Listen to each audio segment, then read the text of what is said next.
I'm still on. Oh no, I'm here. Yay! Good afternoon. This is, in many ways, one of the greatest highlights of every Kerrville Folk Festival. Yeah. In 1972, when the festival was first established, there was a songwriter showcase, and the next year was the beginning of the New Folk competition. That was 50 years ago. We have a legacy that is amazing, and so if you want to look at the history of New Folk, it's on our website. But today, we are looking forward to listening to 24 finalists for this year. Before I do that, I want to, creating this magic for New Folk, there's a whole team of people who work on this.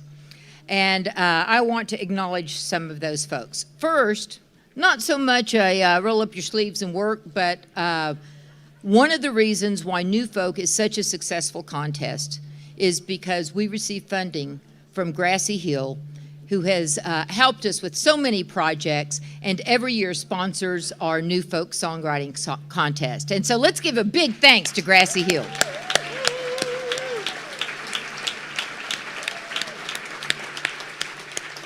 And I also have some really good news about Grassy Hill. They've agreed to up the ante. And so starting, we enjoyed the live stream so much during the pandemic.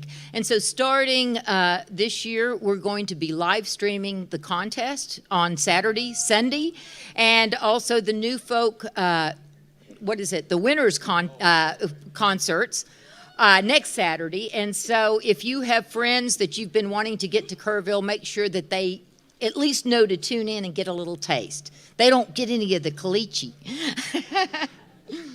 But real quick, I want to introduce our New Folk team. And I'm going to start from the kind of the end of the New Folk experience and work backwards. So when people win New Folk, we invite those 6 winners back to Texas. And Thomas and Gail Chapman, are you guys here? Where are you? I know you're here somewhere. Yeah, they're back here. Thomas and Gail Chapman they book a tour, they make all the transportations, accommodations, they just do amazing things and give our winners the opportunity to build their audience here in Texas and to shine. And it is a great experience. And so big thanks to our tour team.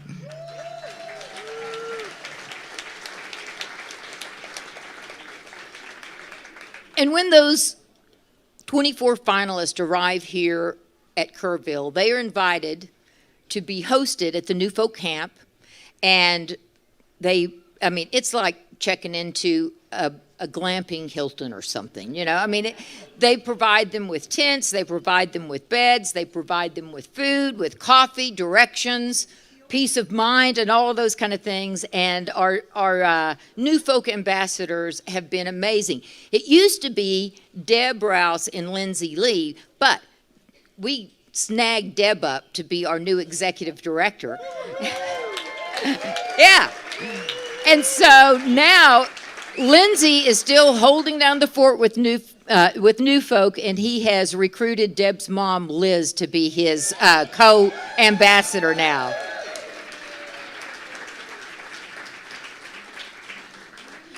And before they ever get to the ranch, there is a team of listeners that this year, by the way, we had about 950 entries in New Folk, all-time record. And think about that. That's 1,900 songs that people listen to. And that team is headed up by Mike Williams and Kathy Cloninger. And, oh, my God, I cannot begin to tell you the hours, the work, the focus. And they winnow it down to about 100, between 100 and 200 of the finalists. And oh, by the way, there's Tom. Tom also serves on. He's on that. He's another step in our screening team. And Tom Prasado Rao. And anyway, then we have a team of listeners. Most of them are former New Folk. They're all professional songwriters. And they end up scoring, and we end up with the 24 people who you are finding here today. And I have been told that this is going to be, oh my God, so amazing. So we give sympathy to our judges. By the way, our judges, we have them seated back here, and we take care of them. Lily Lewis and Crow Johnson and Pat Byrne and Crystal, I never can say your last name, but Crystal from Ordinary Elephant, and David Moss from Brother Brothers. So thank you so much for your service today.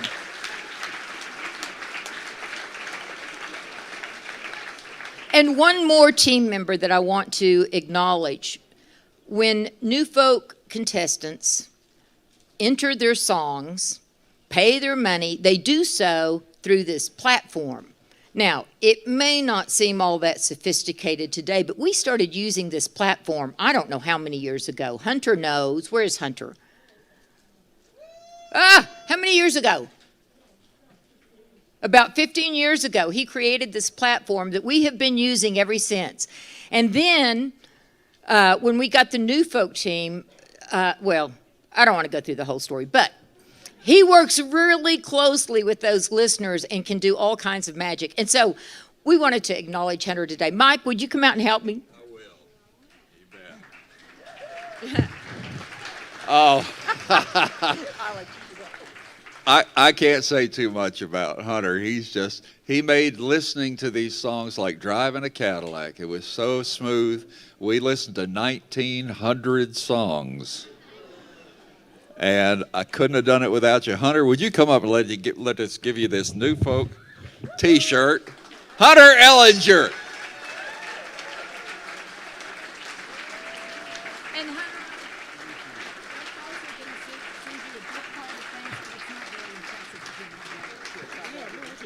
It couldn't have done it without you, Hunter. Thank you so much. Well, one thing that's interesting is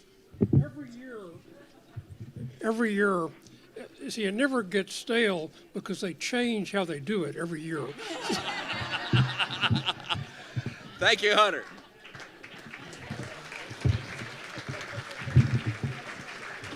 we do fine tune, and it just keeps getting better and better. So, I think I've completed introductions and thanks, and aside from the fact that thank you all for being here and supporting the emerging songwriters of 2023. So, here to introduce you to the cast of 2023 is Bernice Lewis.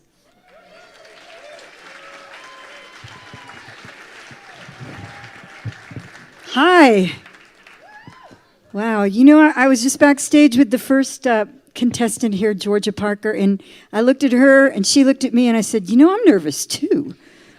I am so honored to be here emceeing. I miss my friend and co-host from last year, Bill Oliver, and I took so much inspiration from him. And are you playing tomorrow morning? You are. Don't miss his kids' show. Let's see. I want to tell you, because I've been hanging out with the contestants over at Rouse House, and I want to tell you a poem that I say to my songwriting students back east a lot, where I teach before they get on stage to perform. It was written by a guy named Piet Hein, whom I know nothing about except I believe he's Norwegian. And the poem goes, "To be brave is to behave bravely when your heart is faint. So you can only be really brave only when you really ain't."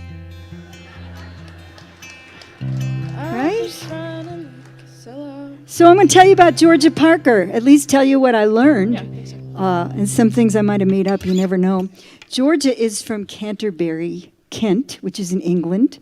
She moved to LA a year and a half ago, so now not only is she dealing with traffic, but she's dealing with it on the wrong side of the road. That's brave.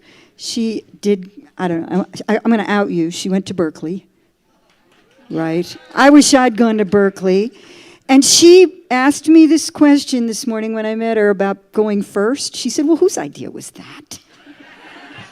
Georgia Parker. By the way, it was Mike's idea. So you can go blame him. Well, thank you very much. Hi, everyone. I'm so excited to be opening New Folk this year. This first song that I'm going to play I wrote a few years ago when I was a little bit heartbroken, and it's called Pit Stop, and I hope that you enjoy it.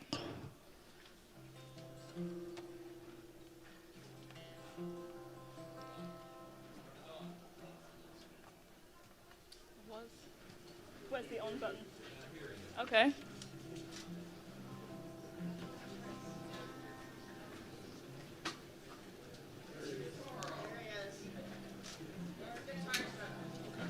That just happened?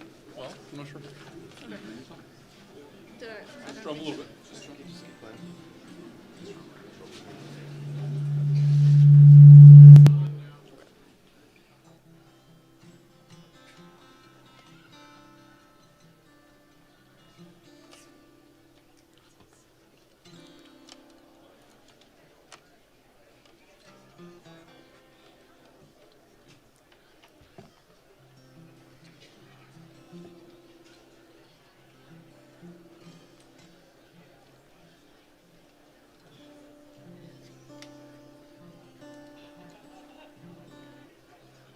Stand kind of like you'll stand.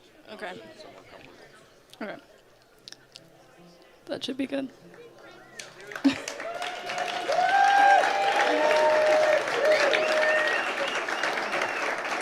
Thank you. All right.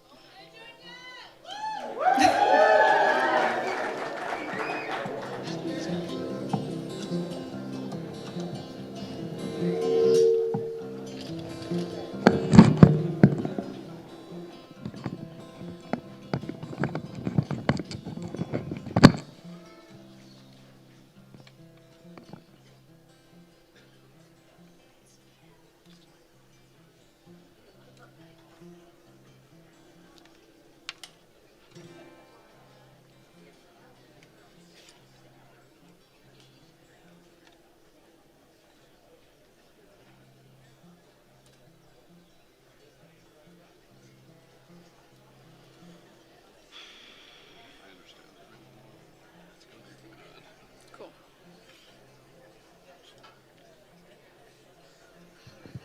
So I'm going to introduce her again. I mean, because this, right? I mean, how comfortable can this be, right? Yeah. Try it and see if it works. And then if it doesn't, I'm a terrible joke teller, but they told me when backstage. So. Oh, I think we're good. What do you think, Georgia? Sorry? Are you good? What do you think? I'm great. I'm great. Yeah, no, but I mean, yeah, I know you're great. You're in the contest. Holy shit. Georgia Parker, everybody.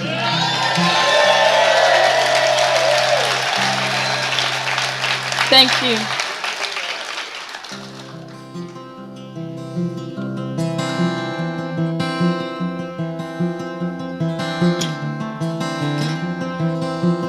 I've been trying to make it sell out, look like a fine wine, and I've done it, I won it.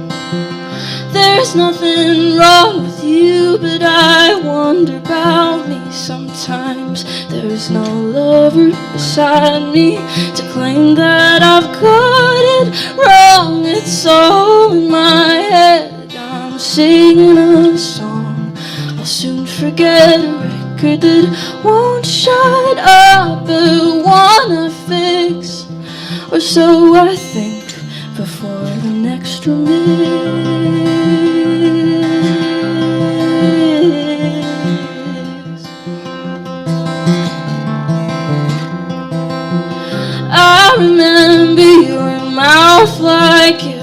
was a pastime. When you want it, you got it. Eyes from across the room long at me like a statue, like it's the only thing you ever wanted. How could it all go wrong? I'm singing a song in a house I don't live country. I'm not from East, I can pay my own rent instead of the resentment I get from my parents. Get so quiet when of you I'm reminded, and there's no denying it's my fault, 'cause I fight it and I don't know what's left to do. I'm trying to be rid of you. Can I find a love like I thought I could have with you before I'm 22?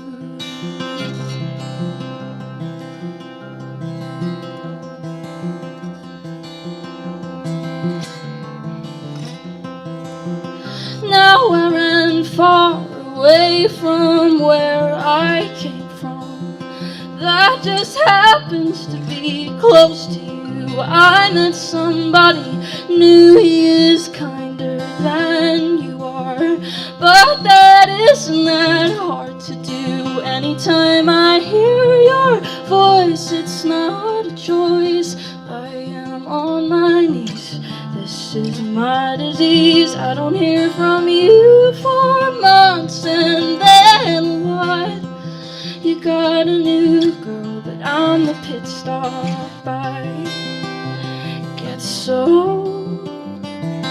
quiet when of you I'm reminded, and there's no denying it's my fault, 'cause I fight it and I don't know what's left to do. I'm trying to be rid of you. Can I find a love like I thought I could have with you before I'm 22? You said you missed me. You said you cared. You tried to kiss me, and it's me that got scared. I think I believe you if you push me down the stairs. Blamed it on gravity, blamed it on missing me, yeah. Blamed it on somebody else.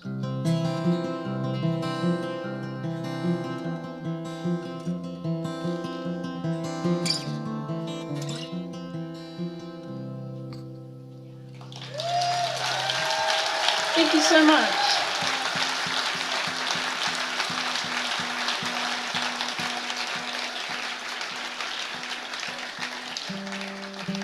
Thank you. Thanks. This next song that I'm gonna play is called Twin Flame, and I just wrote it about the concept of what a twin flame is and what I imagine that would be like. Yeah, thank you everybody for listening, and thank you again to New Folk for having me. I am really honored to be here, and I'm having a great time, so thank you all.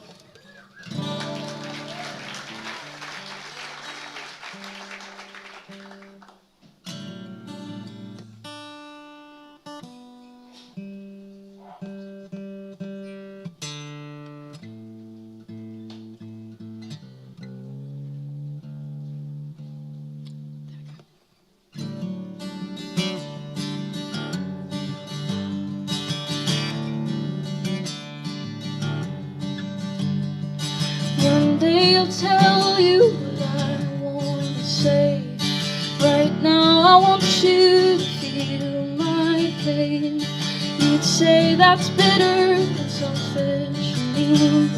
You're still the one I want out there for me.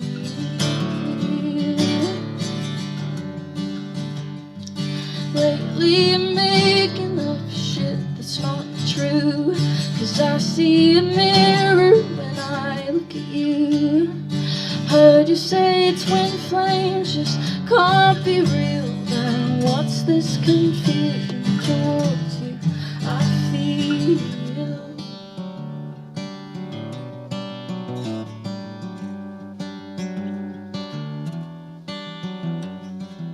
this is not my confession. I love you, but you'd like that, wouldn't you? So much apprehension. You're not Freud. Don't misconstrue this tension for choice.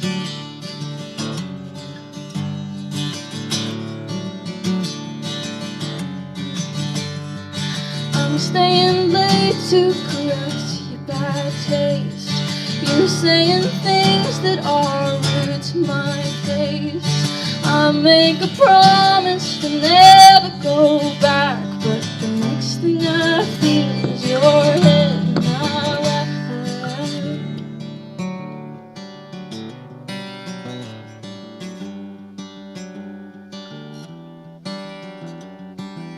This is not my confession. I love you, but you'd like that, wouldn't you? So much apprehension. You're not Freud. Don't misconstrue this tension. This is not my confession. I love you, but you know that. Don't you? Genuinely indescribable. I don't want you.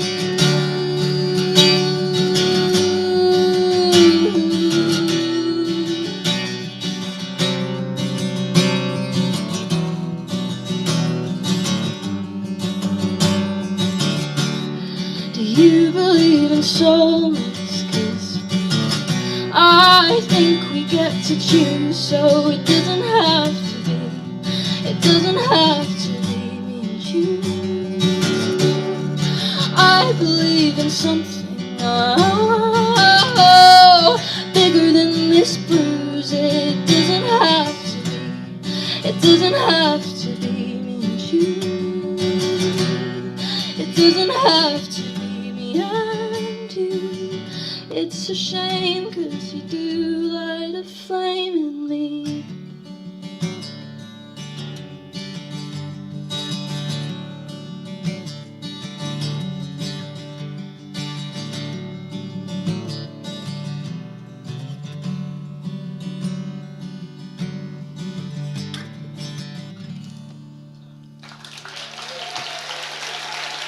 Thank you so much.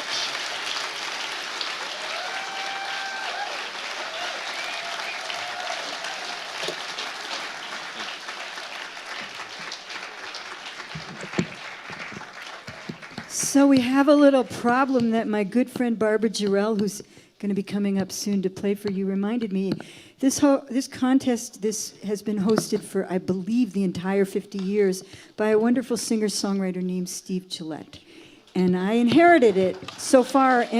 But Steve had a tradition that I completely slipped my mind, and that is when the contest starts, when the showcase starts, we all scream really loudly and clap so that the people down in the campground still drinking coffee will come up. And before we do that, and I've never led this before, I just want to say that they missed Georgia. So if she's playing at your campfire, make sure you do that for her. Right? Okay, you ready? 1, 2, 3. Woo!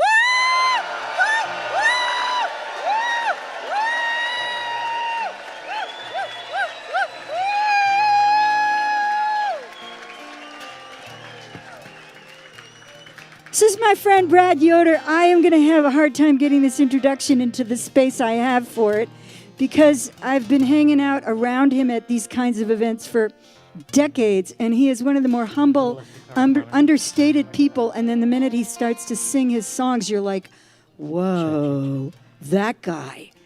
And one time at another folk festival, they let me, I had just taken a jazz class, and they let me play with him and his partner, Jason Rafalek. And we were playing, I think, Blue Bossa, and this propane tank blew up behind us, and the whole audience was like running away, and we kept playing, and the guy hosting the showcase said, keep playing, and we did, right? So most of these bios say the similar things, like how many years people have been doing it. But Brad's, because he's so creative, says that he has been on network TV and a museum exhibit, but this is the best one, and once laser engraved on a TV tray. Lyrics, yes. Yeah. This is Brad Yoder, and he's been coming to Kerrville off and on for a long time.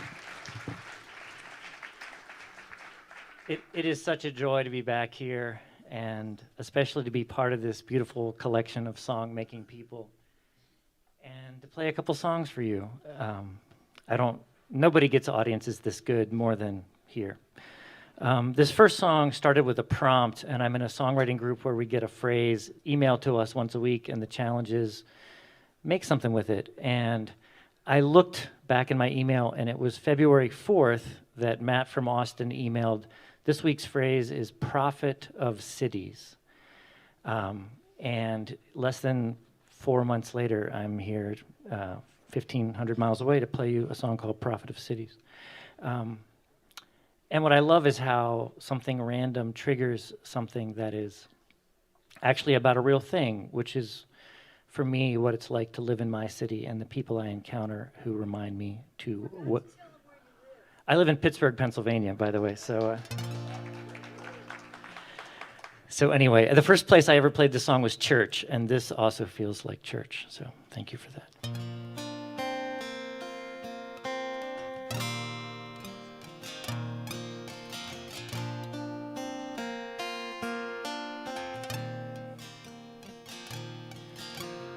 Prophet of cities, preach in the alley, stand on a dumpster, call to repentance.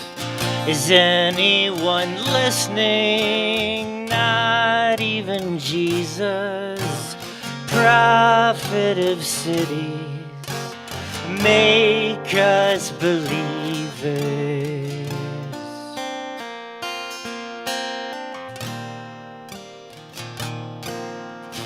Down in the district, all the addicted cry out for comfort, plotting their next fix. There's mercy in numbness to dull this cruel business. Prophet of cities, you are our witness. Blessed be the broken, sleeping on benches. Woe to the wealthy who cling to their riches. If we wanted to hear the word, would we hear it? Could we hear?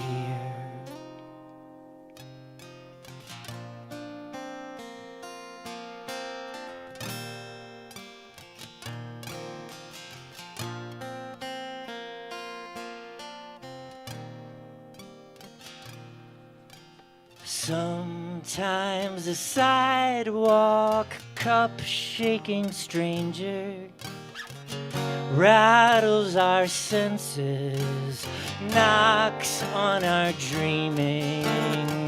Sometimes a parking lot hides a manger in the back of a Buick. A baby lies sleeping. Bless all the nomads in tents under bridges, trouble, the comfortable, burning through wishes. If we wanted to hear the word, would we hear it? Could we hear? If we wanted to hear the word, would we hear it? Could we hear? If we wanted to hear the word, would we hear it? Could we hear?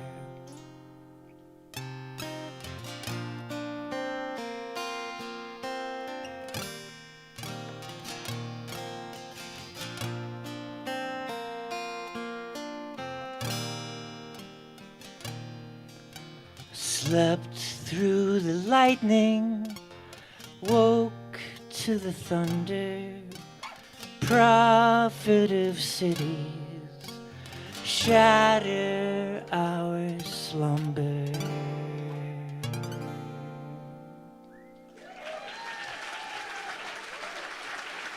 Thank you. I'm gonna switch guitars.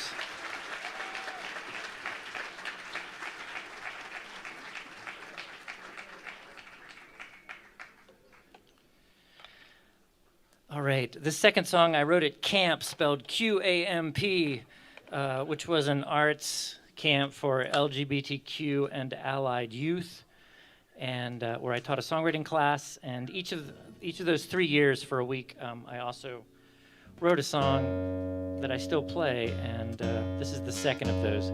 It seems like this guitar is louder, but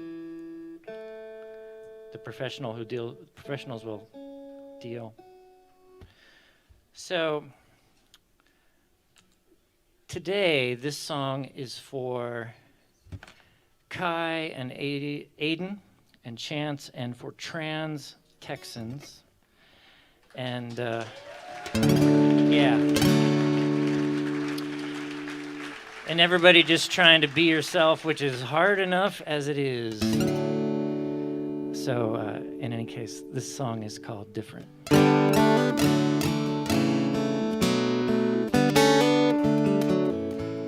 Evil witches don't eat chicken, they're all vegan. They fly to Target to do some shopping on the weekend, and they take long walks with the stray cats from the alley. It's after midnight, but the witches aren't sleepy.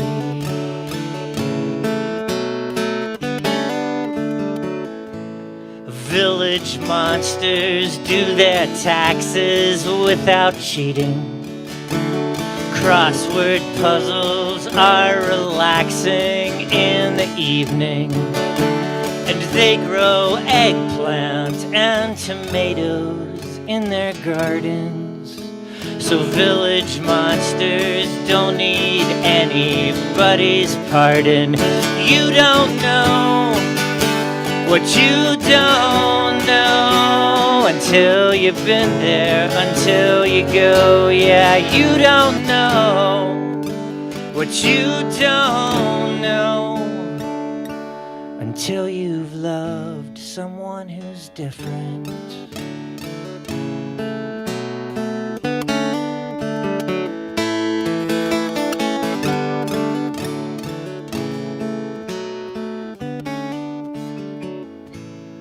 On the subway, there's a stranger who reminds you of that one kid from the 4th grade who sat behind you softly crying for some reason after recess.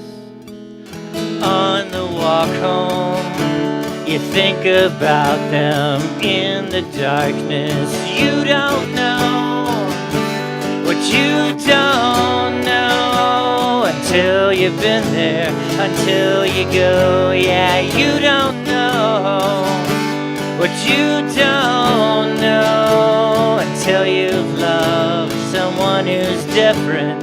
You don't know what you don't know until you've been there, until you go. Yeah, you don't know what you don't know until you've loved someone who's different, till you love someone who's different.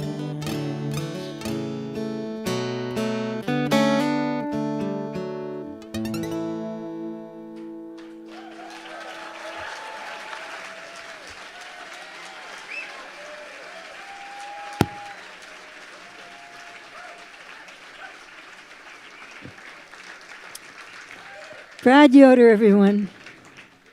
So the next artist I'm going to introduce is from my neck of the woods, from my home state of Massachusetts. He lives in Salem.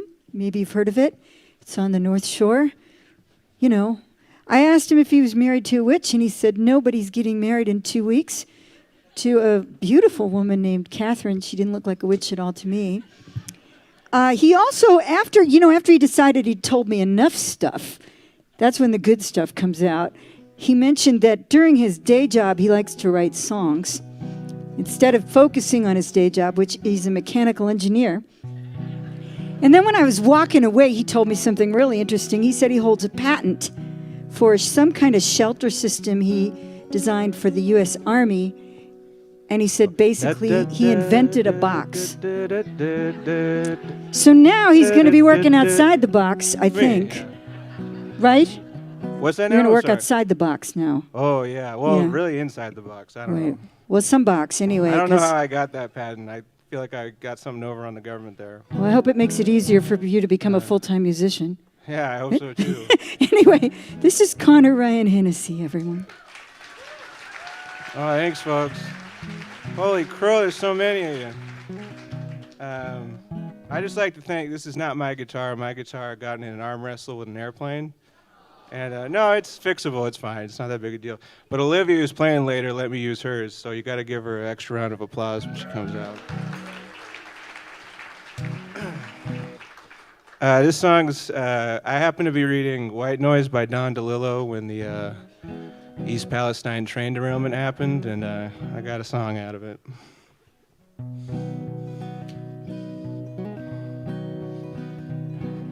In 1985, Don DeLillo wrote a book called White Noise, relating self-worth to the value of the things that we buy in order to forget our endings.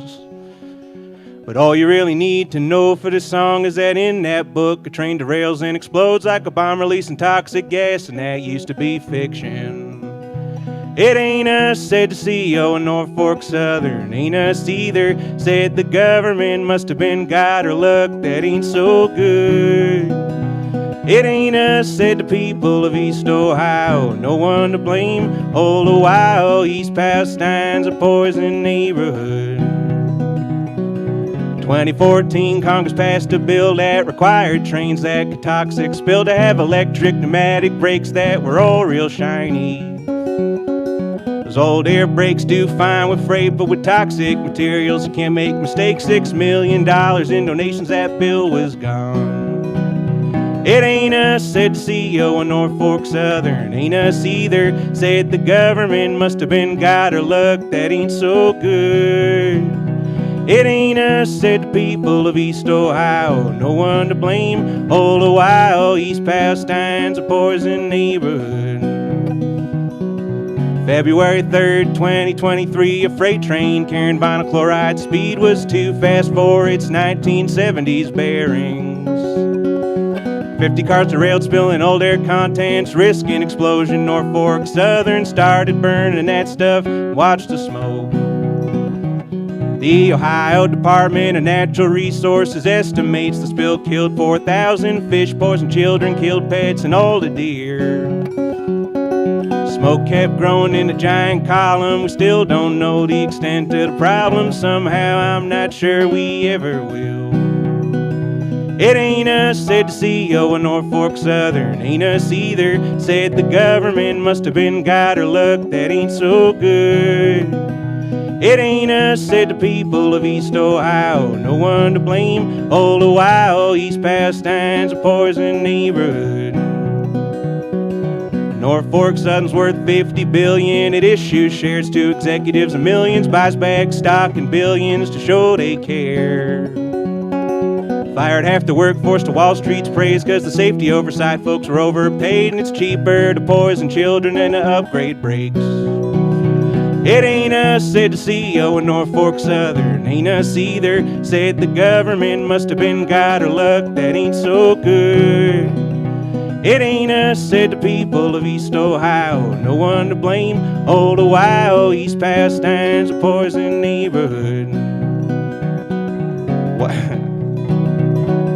White noise ends with a beautiful sunset, enhanced by the chemicals the train erupted. Its beauty a distraction from our deaths. Norfolk Southern wants to play that game. The government, it looks like, wants the same without having to admit they made the mess. It ain't us, said the CEO of Norfolk Southern. Ain't us either, said the government. Must have been God or luck, that ain't so good. It ain't us, said the people of East Ohio. No one to blame, old Ohio. East Pastine's a poison neighborhood. Yeah, East Pastine's a poison neighborhood. Oh, thanks.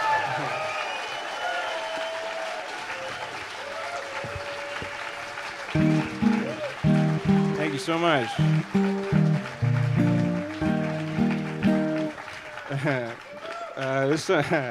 This song's a little lighter. It's about riding bikes, reading books, and lighting shit on fire. It's called Mr. Hennessy, What's a Bicycle?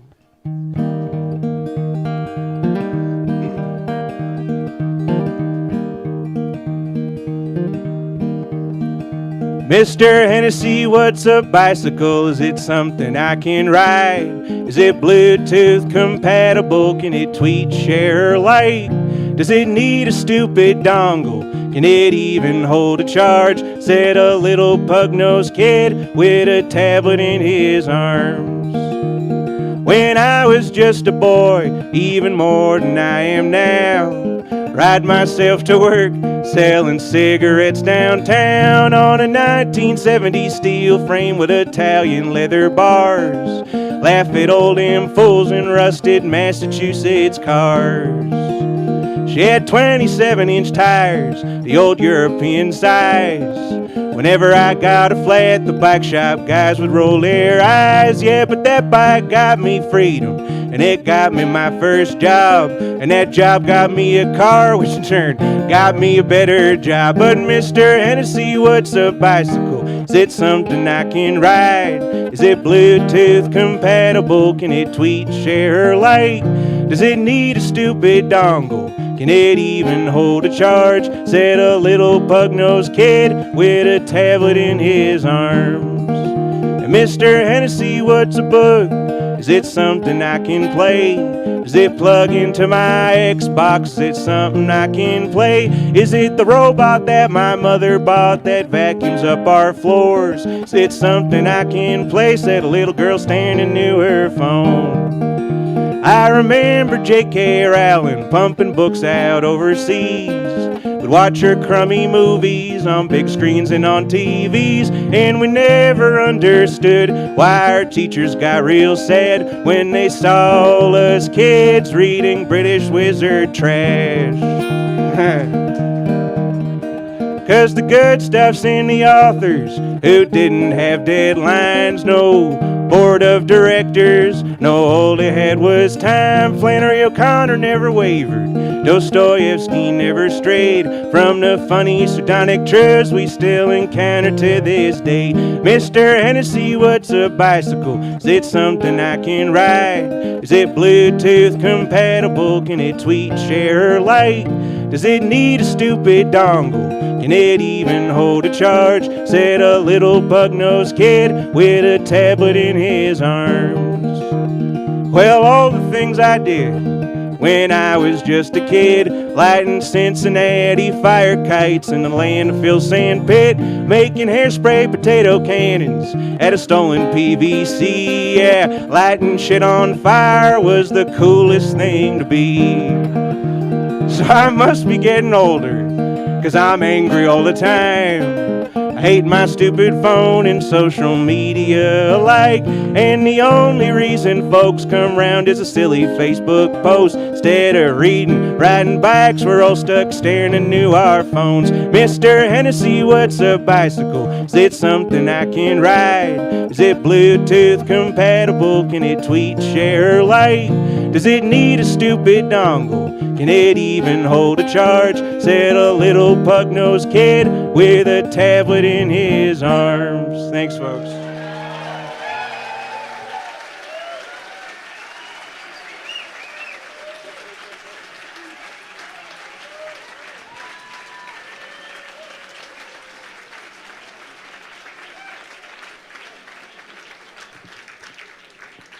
Man, I'm just glad I'm not a judge.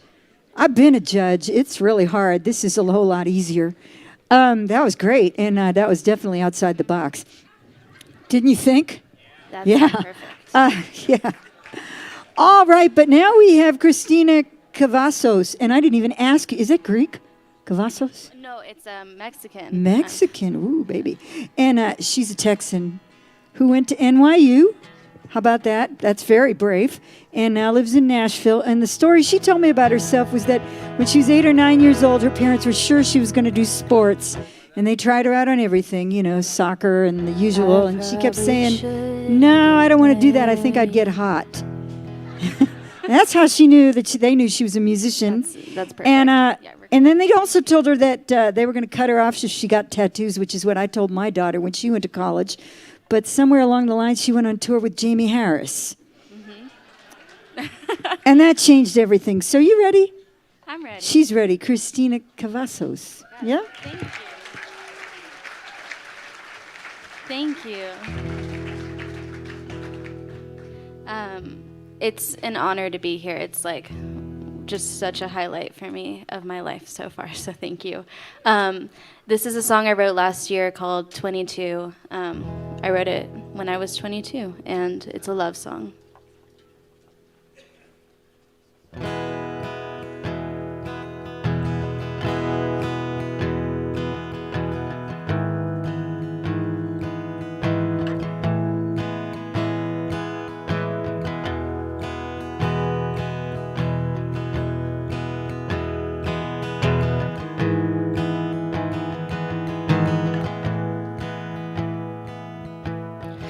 I probably shouldn't get married. I probably would if you asked me. Drive out all night to the desert. Shotgun wedding November. Honeymoon on the drive home in motel rooms. Drink cherry coke and watch ghost hunters on an old TV. The signal's shit and I'm not scared, but is it weird to say I wouldn't care if one day you were haunting me? And it's true, I'd ruin my whole life for you. I'd settle down at 22. Baby, if you wanted to, I wanted to, I want you.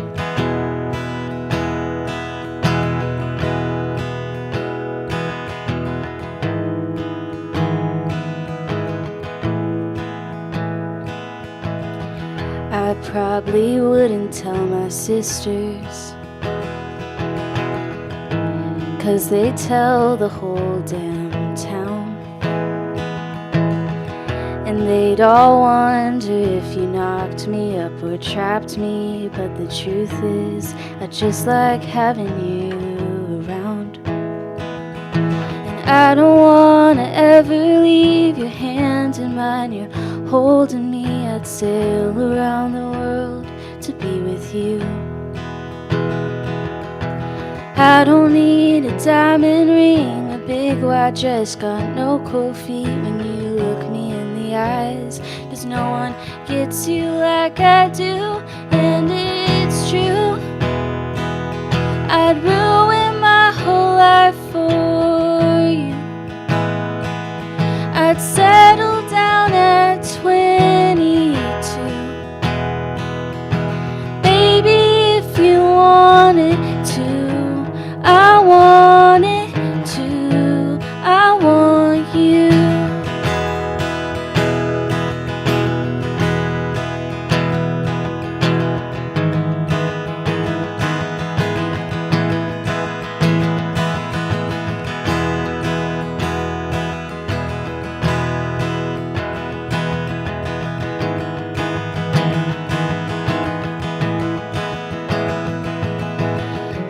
I'd give you everything, I'd be all yours. Wipe our slates clean and we'd take it from the sky or something blue. And I don't need you promising to love all of these parts of me, if for better or for worse. It's forever, me and you, and it's true. I'd ruin my whole life for you.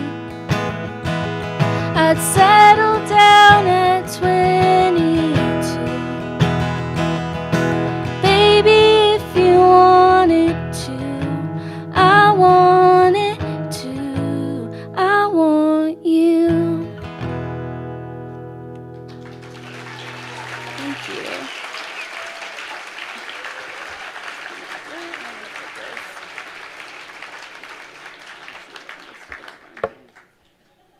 Thank you.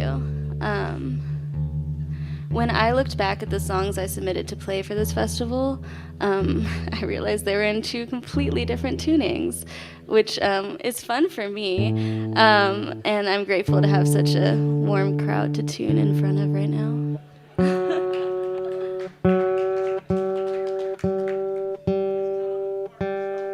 Yeah, this is the next song, imagine. It's experimental.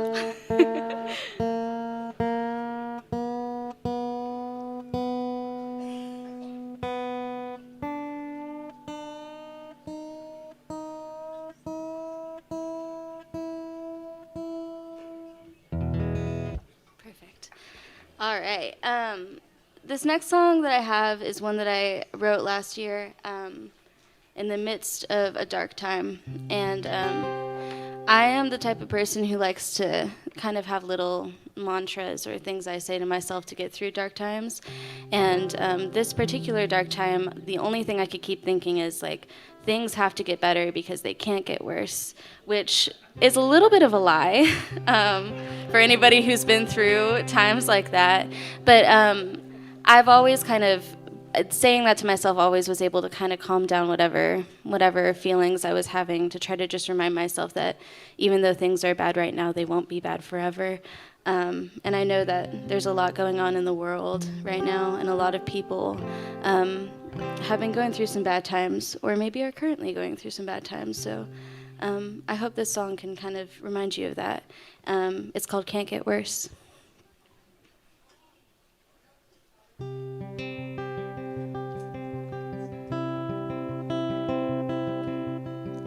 It's like this every morning.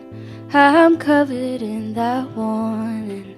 I'll ask for rain again today, and leave the sink on running, not finish what I started, and sleep in beds I never make.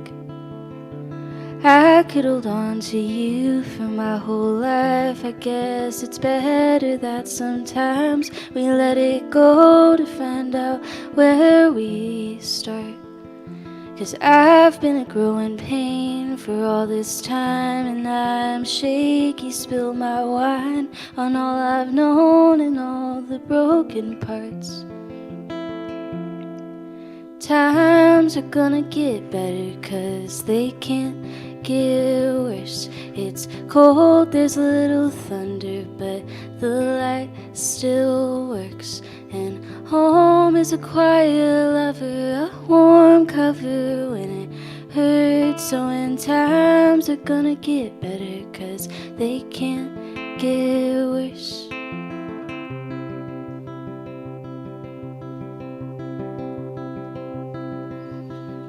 I think my room is haunted. I think they're all in on it.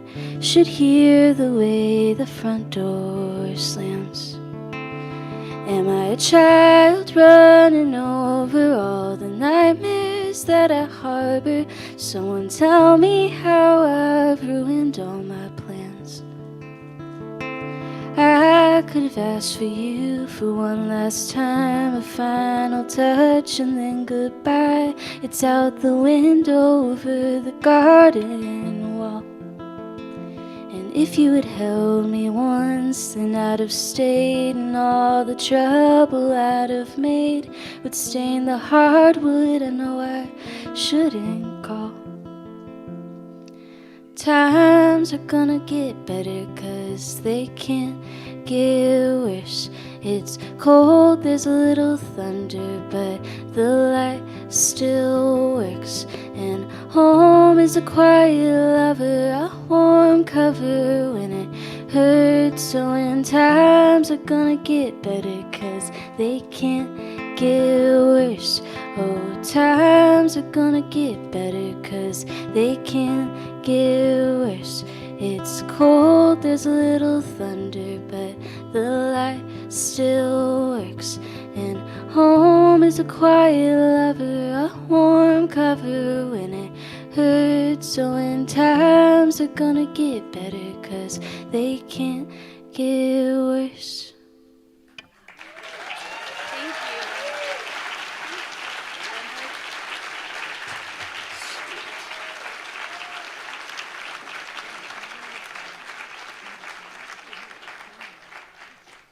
Christina Cavazos, everyone. Isn't that beautiful?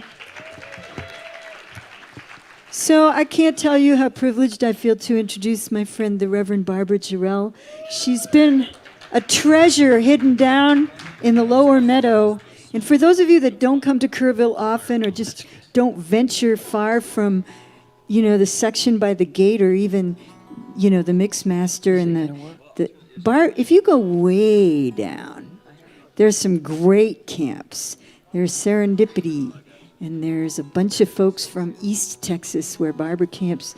She's from Shreveport, Louisiana. Yeah. Let's see, the first time she was at Kerrville was in 1990. She's been coming every year. When I saw her name on the list, I thought two things. I thought, my generation, it's about time. And for Barbara, I thought, oh, hallelujah. I mean, geez.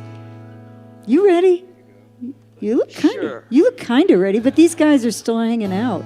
I'm just trying to hear. Can you not hear what I'm saying about you? That might be all right. That might be good. It's coming along. Barbara's the one who reminded me about the cheer, too, that she comes up and says, we got to make the cheer. We got to get everybody up here. She's the team player. It'll do okay. Oh, and she's also a Gemini on the cusp of Cancer, or a Cancer on the cusp of Gemini, which means she told me she's a quadruple personality. She's a schizophrenic Well integrated. Gemini. Yeah, you tell him. I'm just talking here. This is my good friend, the Reverend Barbara Jarrell. Thank you. Thank you so much. I can't tell you what an honor it is to be here. When they changed the rules and said you could enter old songs, both of these became eligible. Not particularly full, not particularly bright, not particularly low or high tonight. It just particularly puts me in mind of you. And I have to say, that's not particularly new. You're not particularly shy, not particularly coy, not particularly easy to read, but I enjoy that we don't particularly share a point of view. You make me crazy, that's not particularly new. It's chemical treason, defying all reason. It's kept it going all this while. In spite of the distance, I have no resistance. I'm helpless when you smile. That's not particularly cool. Not particularly smart. These aren't particularly words that would pass for art. And though I don't know exactly what I should do, I'm sentimental about it. That's not particularly new. It's hard to explain, and that's particularly you.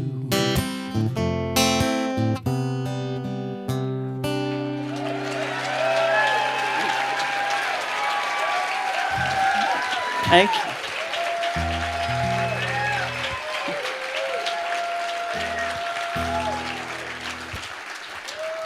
Thank you. I first entered this song at least 30 years ago.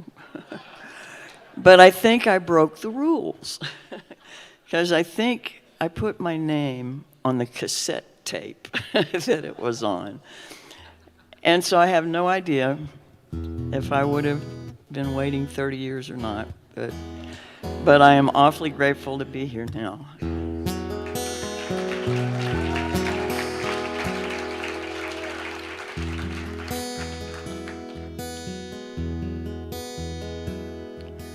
Part of my life that's important, a part that too easily slips away, keeps me at night by a small reading light, with a ream full of things left to say. I'm sorry my folks don't understand me, and I'm sorry old friends are still slaves. I'm sorry I'm so disappointing to those who can't see how much courage this takes. And it keeps me at night by a small reading light, with a will that's compelled to go on, reaching for minds well ahead of their times, so the sadness can leave my song.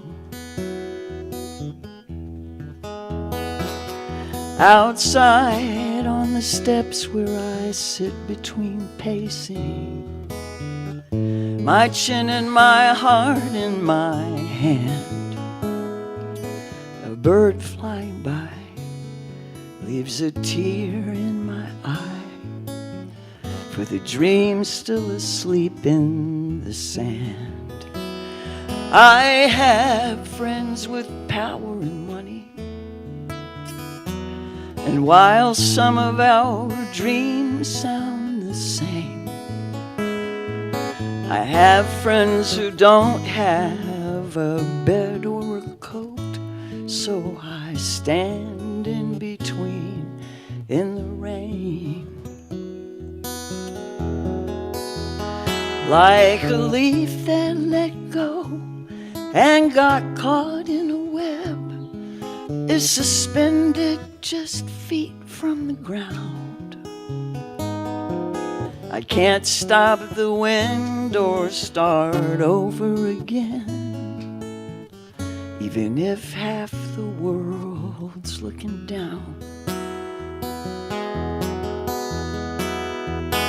What kind of world curses a girl and tells her she's less than a man?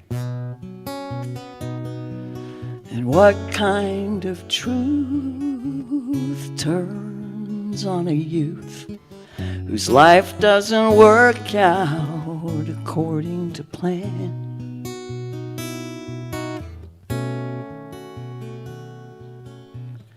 Maybe I spread my umbrellas in the midst of electric electrical storms.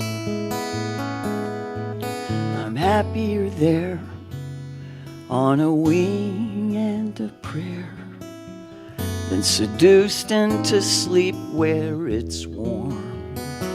Too often good hearts become jaded, and the jade in their eyes turns to gold. To prove themselves right, they abandon the fight, right along with the vision they sowed. And it keeps me at night by a small reading light, or in front of the world with my prayer that those who survive the inherited lies can help others to freedom out there. Like a leaf on the wind, all at once left suspended, alone for the turbulent ride. I can't join the rest to retire in the grass without sharing my piece of the sky.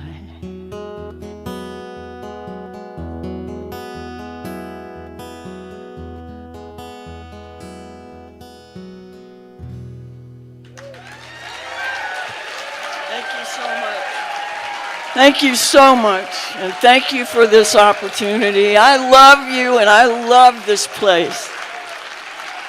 Thank you.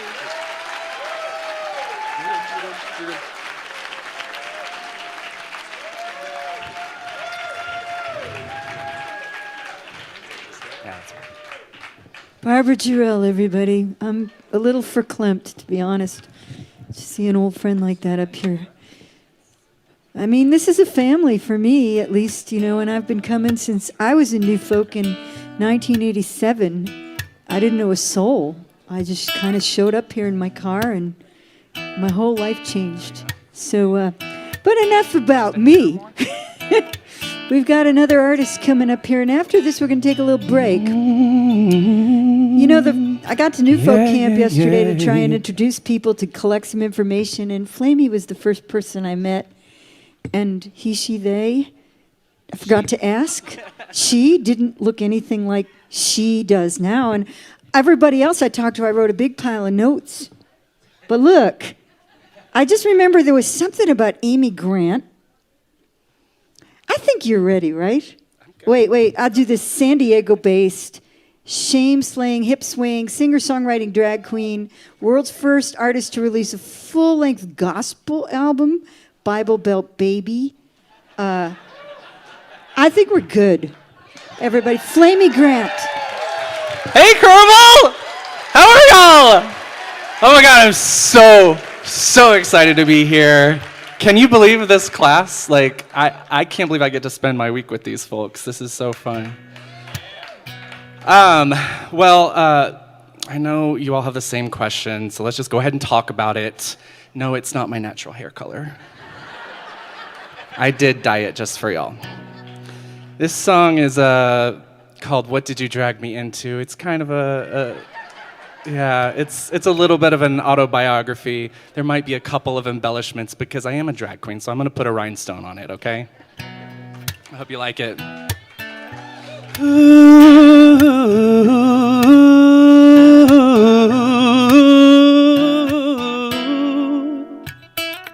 Picture this, an American scene, lost in the cover of a magazine.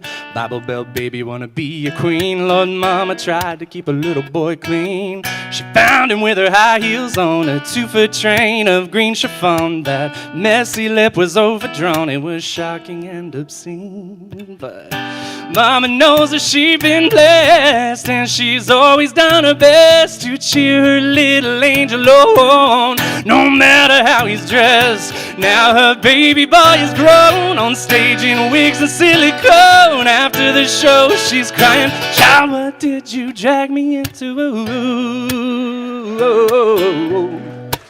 What did you drag me into? I said, oh, yeah, yeah. Imagine this, it's Christmas Eve, time for the church nativity. Papa's in the front row trying to see, and he rubs his eyes cause he can't believe. Mary, Mary, Mother Mild is played by a familiar child. His son is walking down the aisle to a virgin shall conceive. Papa takes most things in stride, and he works hard to provide. He likes tradition, and when gender roles are clear and codified, so he'll never understand why his son is not a man. All that he can say is, boy, what did you drag me into? Oh, yeah, I was baptized at the age of 12. Under the water, I came under a spell. I heard the Holy Ghost in the chlorine. She said, girl, you better go make a hell of a scene. Yeah.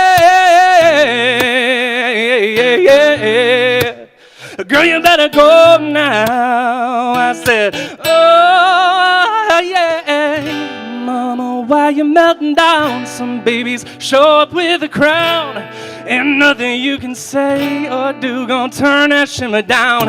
Ain't no need to be ashamed, but if you want someone to blame, look up to heaven and cry, Lord, what did you drag me into? Oh yeah, what did you drag me into? What did you drag me into? What did you drag me into? Oh, y'all can sing along on this part right here. What did you drag me into? What did you drag me into? What did you drag me into?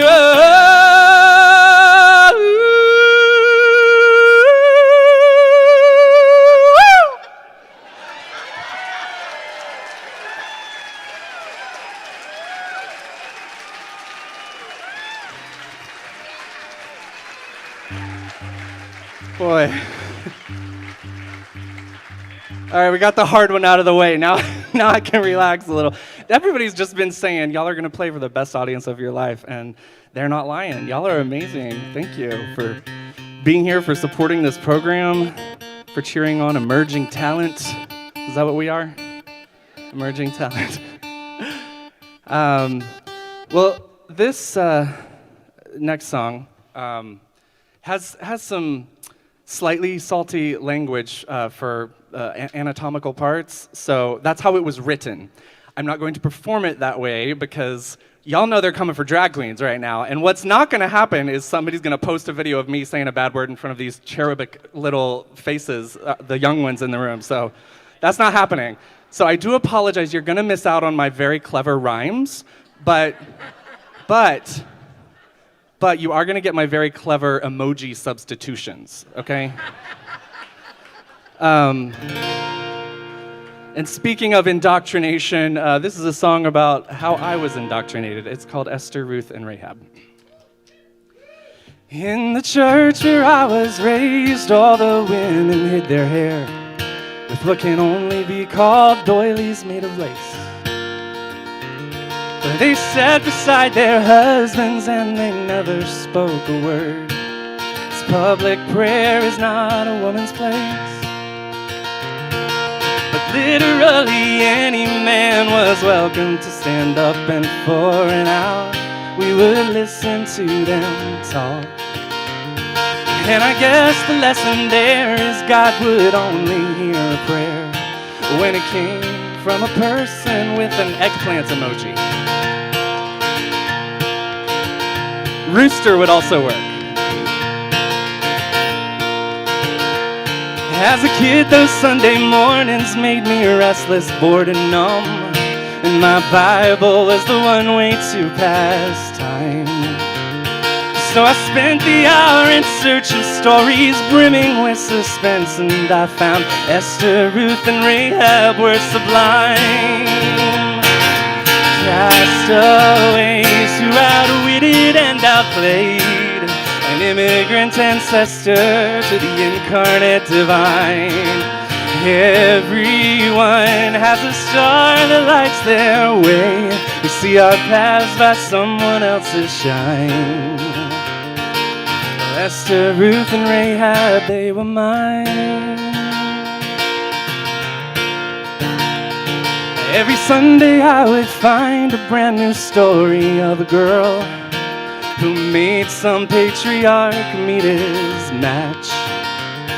They were painted as conniving, but it wasn't hard to see that secretly most men just fear the kitty cat emoji. Deborah's military mind, it brought peace for 40 years. The witch of Endor, she saw right through Saul's charade. Of course Eve said, screw this system, I am chasing after wisdom. Rachel wouldn't let herself be played. Jezebel sure gave them hell, but she wasn't scared to die. If you're with JL, think twice when you recline. The only reason we have Moses is 'cause Miriam was there to keep his petty ass in line. Castaways who outlasted and outplayed an immigrant ancestor to the incarnate divine. Everyone has a star that lights their way. We see our paths by someone else's shine.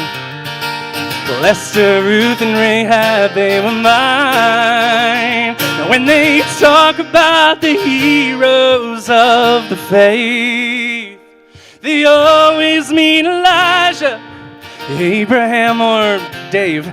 But Esther, Ruth, and Rahab for me were just as big. I wanted to be like them, so I bought myself this wig. Y'all saw that one coming, right?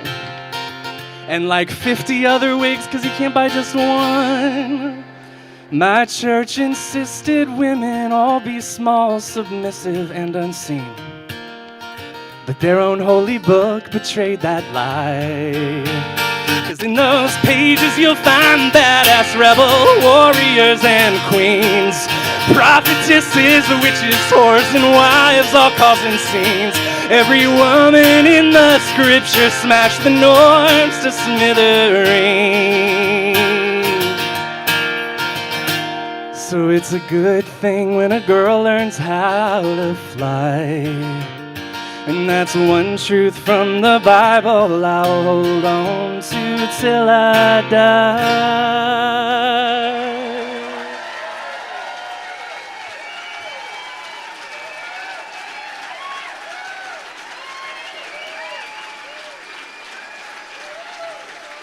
Thank you.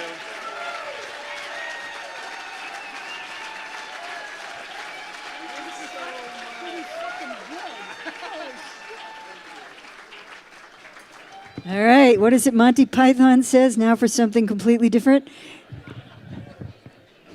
Good job, Mike and Kathy. We're going to take a break. I'm Bernice Lewis. I'll be back in 10 or 15 minutes with some more contestants. And go stand in line for that pee.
let's pull ourselves back into the theater so that we can start the second half of the show.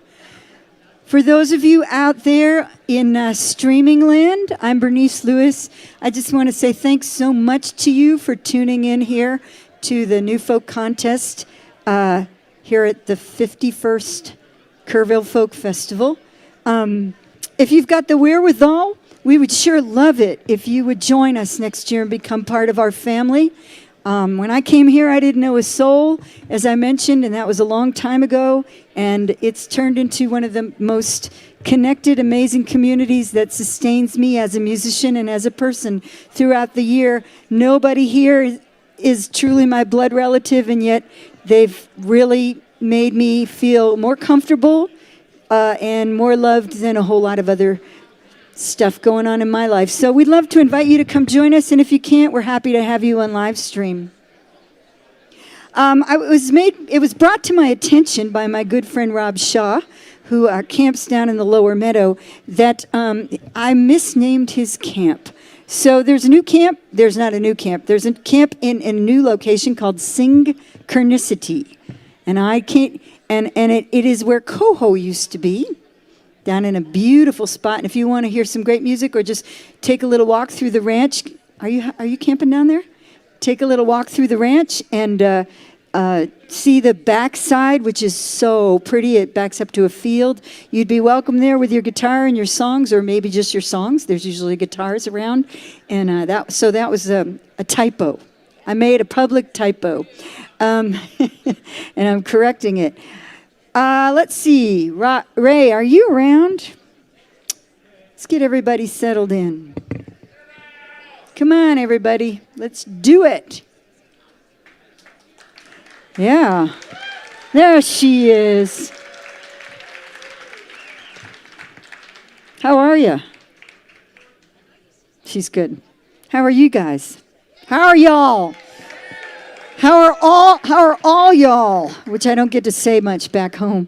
We're going to let her get settled in just a little. We're going to let Chris. How about a hand for the sound men? Do you know how hard it is to get people to sound good for 2 songs every 5 minutes? It's really hard to get that right quickly for that many people in a row, and they've been doing it for a long time here at Threadgill, and they do a great job. So Ray, beautiful and a little shy. She's from Carbondale, Colorado. This is her first time at Kerrville. This is her first time at New Folk. And, I kind of been digging up stories. I've been going over to New Folk Camp that they talked a little bit about how they take care of them over there, like glamping. And it is a wonderful, wonderful spot. And just kind of dig up little stories to tell you about them. And here's the story she told me that I found so compelling, that when she was 12 years old, she was on a Ferris wheel, and she was terrified. And she started crying and made them stop the Ferris wheel and let her off. Oh. I was fragile. She was fragile. Yeah. You ready? Yeah. You look ready. This is Rai Omri from Carbondale, Colorado, everyone.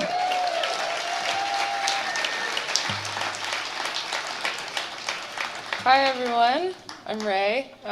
Really happy to be here. Really honored to be in the presence of all of these amazing songwriters, both in the audience and this crew back here. I've been fighting the how did I get here thing, but I just feel so welcome. This song is based on a dream I had. Did anybody else have crazy dreams during COVID, the pandemic? I was sleeping so much. What's that like? Don't even remember. But I had some wild dreams, so this is one of them.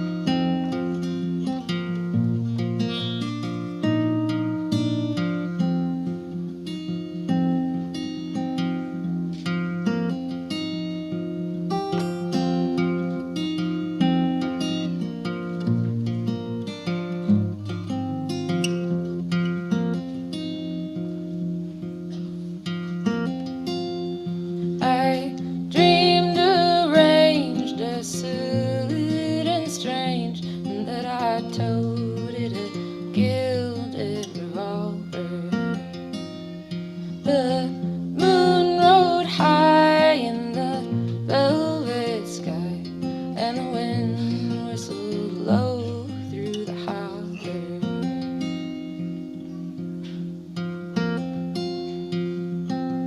For my skill, I'd been hired to kill a man who was wanted and hiding. So I asked around in the nearby town, and I found out where he was residing. My long hair was flowing in the evening wind,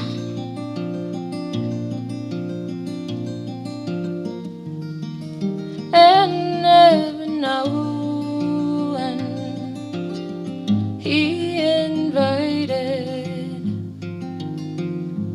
me in. We shared the bed where he'd soon lay dead, for we each in our own ways were lonely. Then I shot my gun and my job was done, for I knew it was work and work only. Then I heard a cry from the room nearby, and the wind blew the door to the parlor, and a little girl with a ringlet curl was crying out loud for her father. As I was going, she reached for my hand,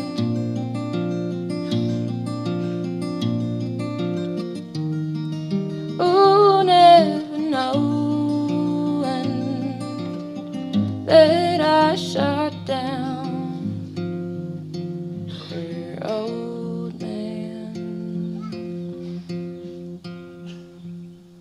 In my tortured sleep, I could hardly keep from screaming with the wind in the holler, and my tortured days were a blinded haze from the light gleaming off my revolver. My mind was fraught every time I thought of the man that I led to the slaughter. So I turned my horse and reversed my course, and I swore I would raise up his daughter.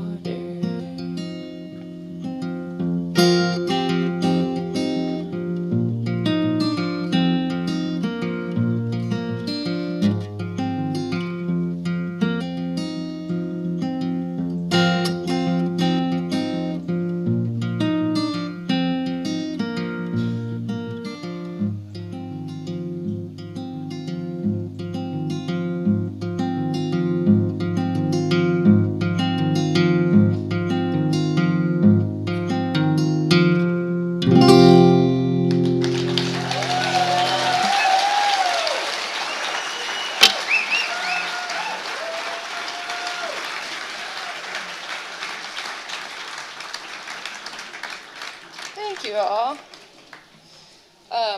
This next one, I realize I've actually never told anybody what it's about. So why not do it now when there's hundreds of people?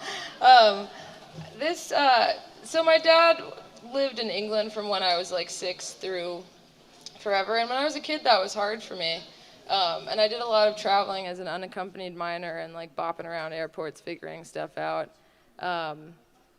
But you know, there's, as cool as that was and as amazing as it was, I mean, I feel bad about the environmental impact now in retrospect, but I wasn't buying the tickets. But, you know, as cool as that was, it doesn't kind of take away from the emotional core of, like, you know, you're traveling, but you're also leaving. So this is kind of from the perspective of that younger self.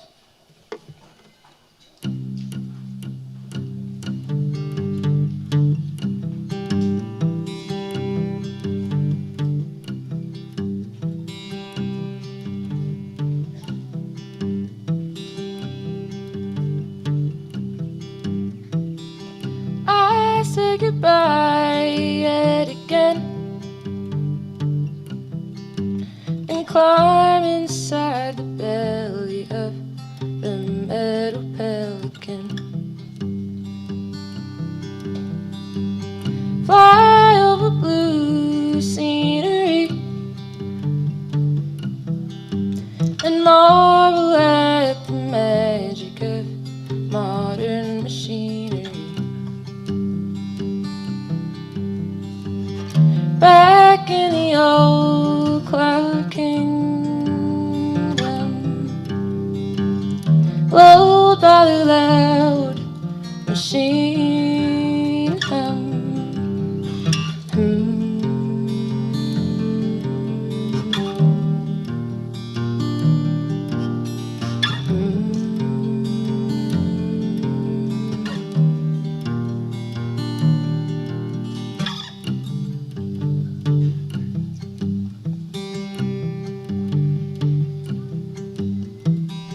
Finally make my connection,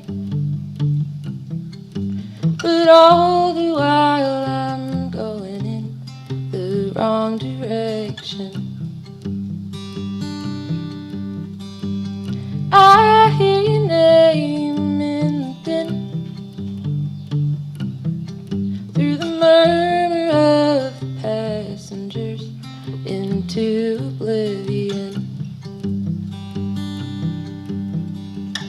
Back in the old cloud kingdom, lulled by the loud machine hum.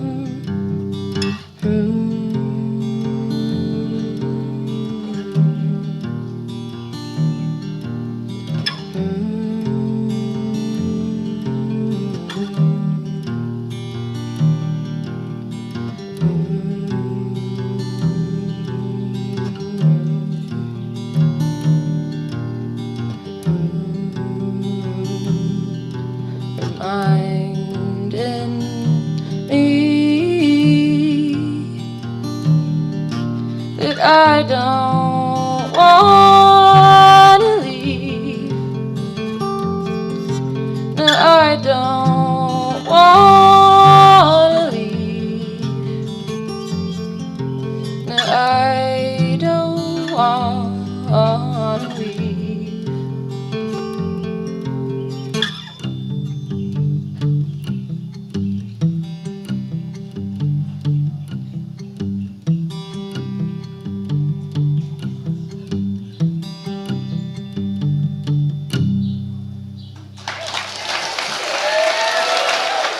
Thank you.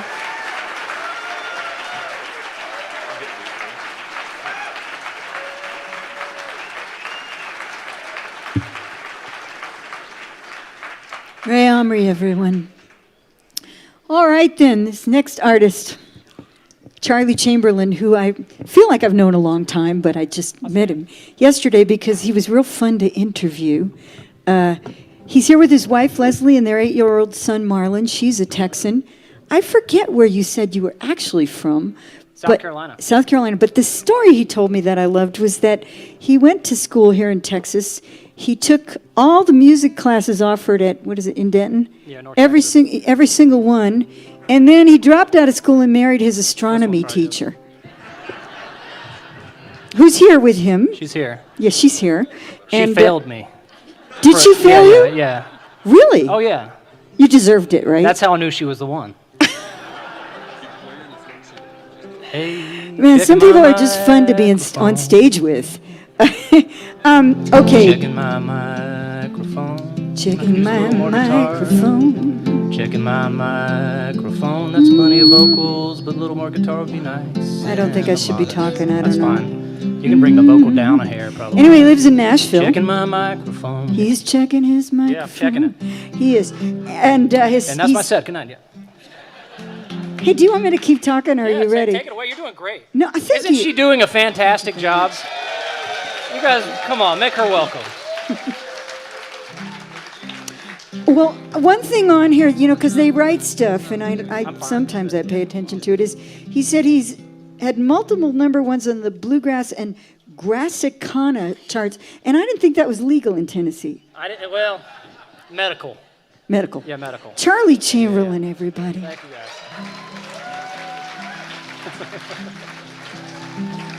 Thank you guys so much. What a treat it is to be down in Kerrville. I've always heard about this festival and how welcoming it is to songwriters, and this is my first opportunity to be here, and it really does feel like home, so I'm really excited. Yeah.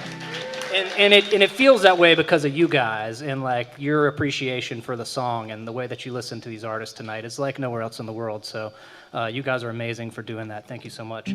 How many folks out there are songwriters? Huh? I kind of had a suspicion that a lot of us were. It's so good to be in these like-minded communities, and I think all of us have asked as songwriters or been asked as songwriters, like the big question, right? What comes first, the lyric or the melody, right? Everybody's heard this forever, and we've debated it, and like, well, sometimes I write with a melody, sometimes I write with a lyric. But recently, I think I actually figured out the real answer to that question, and I think it's actually a song starts with an idea.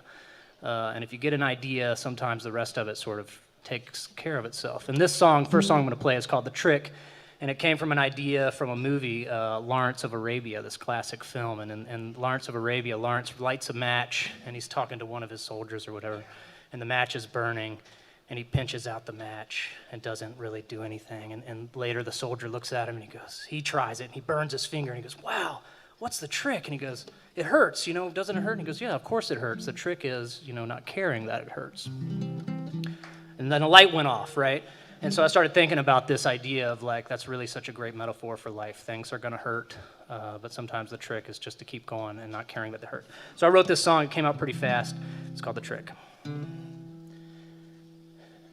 He lit a match and held it in his fingers. Watch the flame get close enough to burn.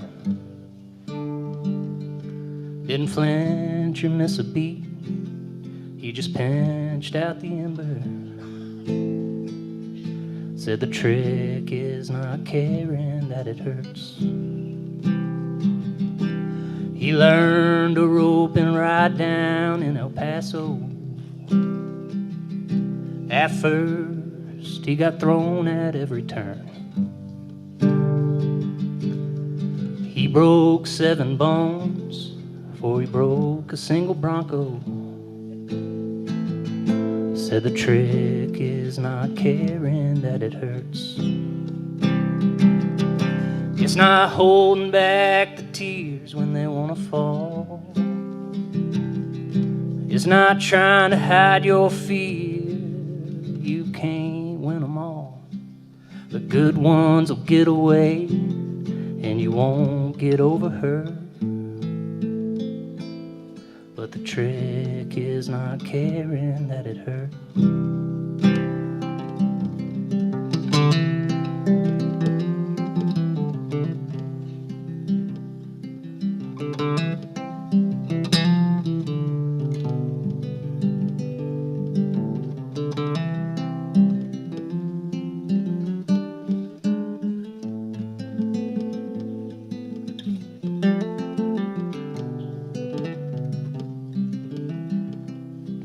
And I watched him raise 3 boys along without her.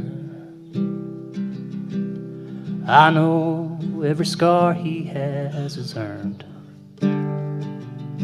As I watched him get her name tattooed across his shoulder, he said the trick is not caring that it hurts.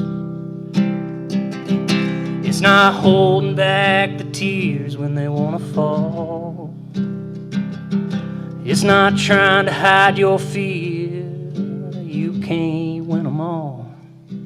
The good ones will get away, and you won't get over her. But the trick is not caring that it hurts. Yeah, the good ones will get away. You'll never get over her. But the trick is not caring that it hurts.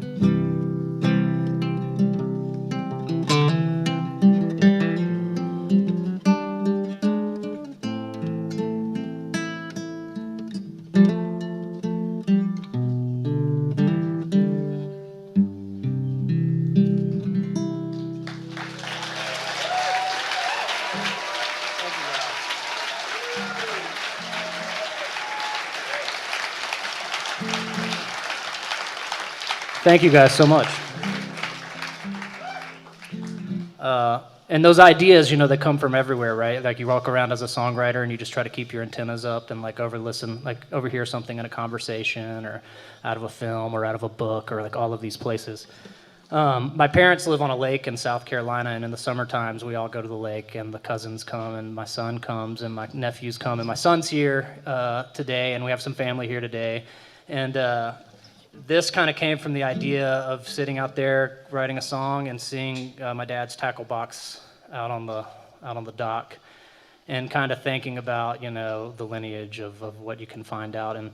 And you know, we've all experienced passing and people passing our life. I'm really fortunate my father's still alive, my grandfather is not. And you go through their stuff and you start learning stuff about these people, and you start thinking, well, what are people going to learn about me when they go through my hard drives, right?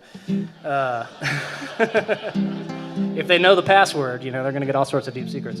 But this one another one kind of came kind of easy once you get that spark, and this is just Grandpa's tackle box. So I hope you enjoy it. Thanks again, guys.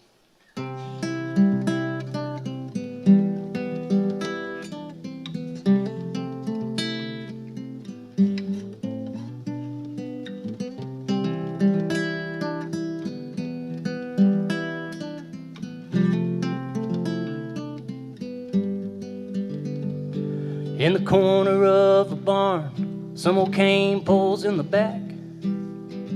Grandma said, take it, or it'll wind up in the trash.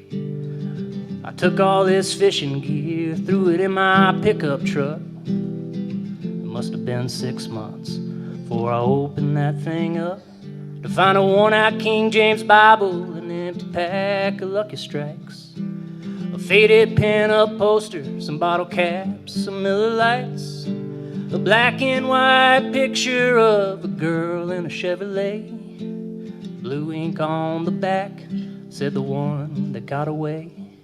I learned a lot about the man I lost in Grandpa's tackle box.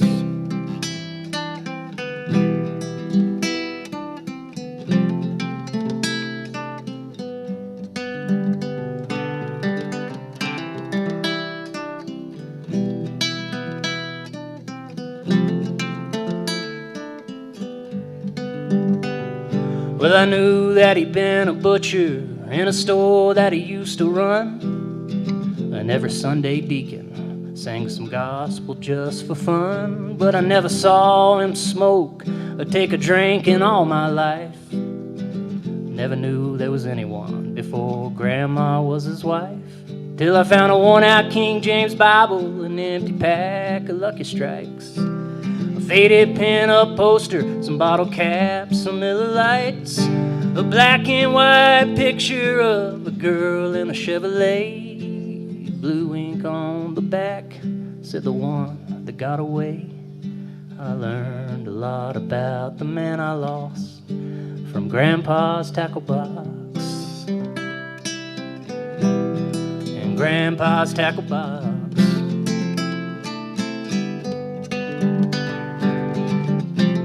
And I wish he was still around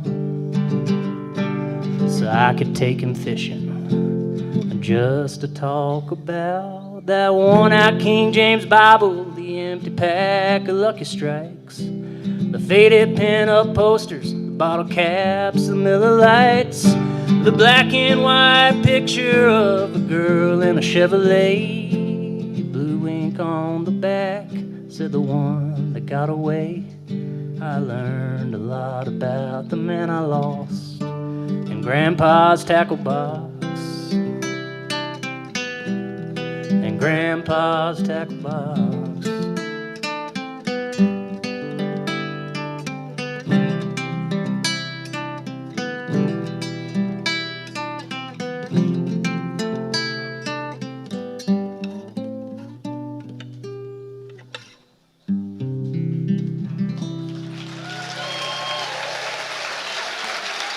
Thank you guys so much. I'm Charlie Chamberlain. I got some CDs back there at the back. Every little bit helps with gas money. Give it up for all these amazing songwriters this weekend. See you again soon.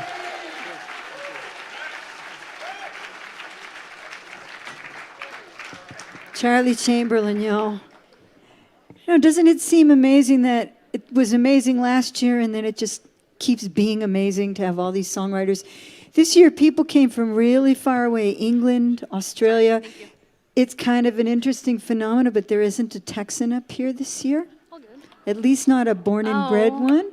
Yeah, I know. There's a few transplants. And this is, I think, one of the most prestigious songwriting contests out there.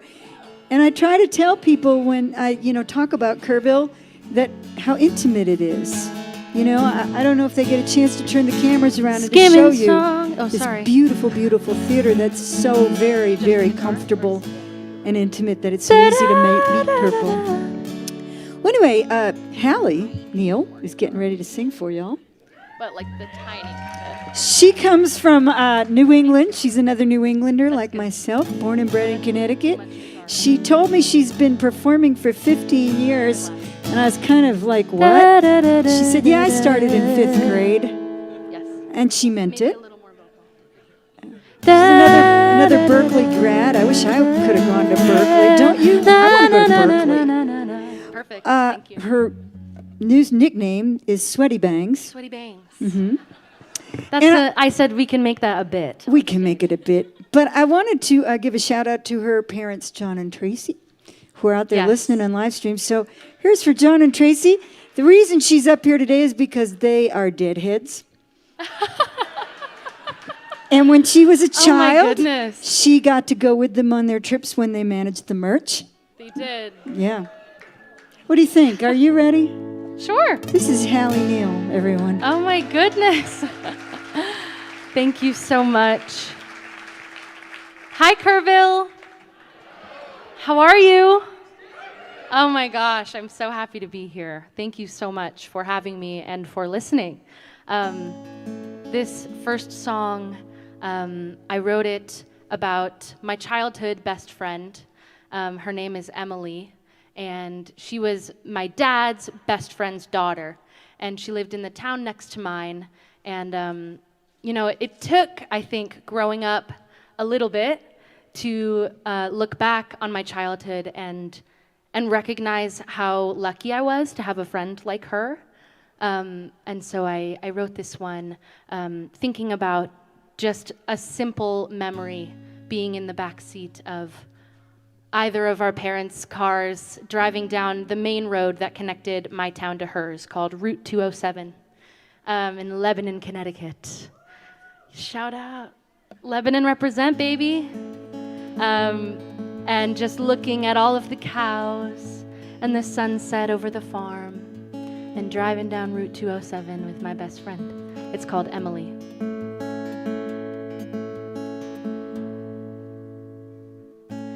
I had a dream when we were 10 years old in your parents' basement.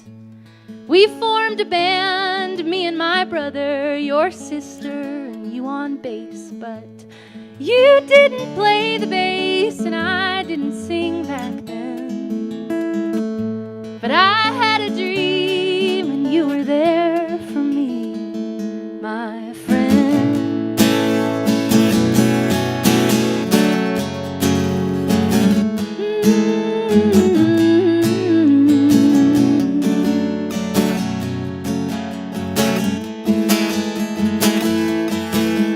I had a dream of falling in love with a man who'd be good to me. So you and I would stay up all night skimming songs of hopefulness.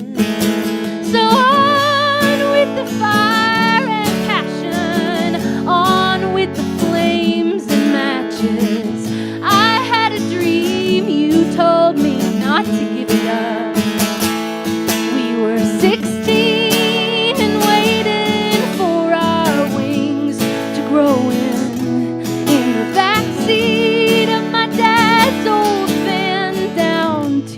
207, and I felt so safe back then. I felt so safe back then.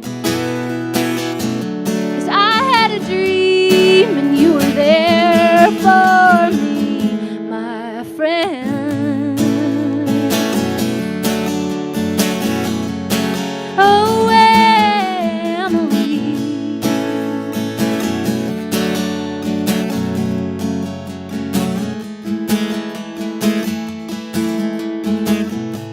And now I see your face every 5 or 7 years. Your father's second wedding, my dad's best man speech that brought us to tears. Singing the songs from our old band that never saw the light of day. And still each time I hear your voice, it brings me back to yesterday. When we were 16 and waited for our wings to grow in the backseat of my dad's old van, riding down on 207. And I felt so safe back then. I felt so safe back then. 'Cause I had a dream and you were there for me, my friend.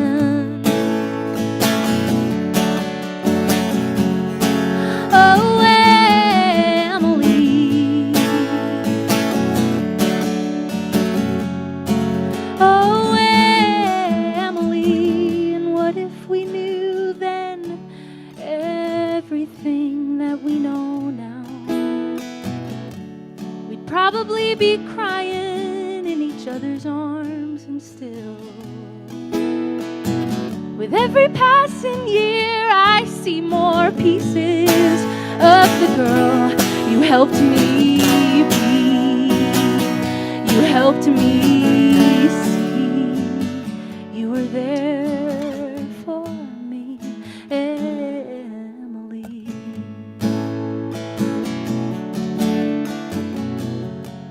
Oh, Emily.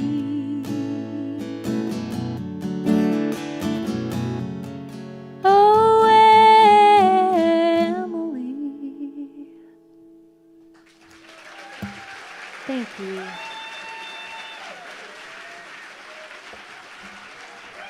Thank you. Thank you so much. I appreciate it a lot. That one's for my girl.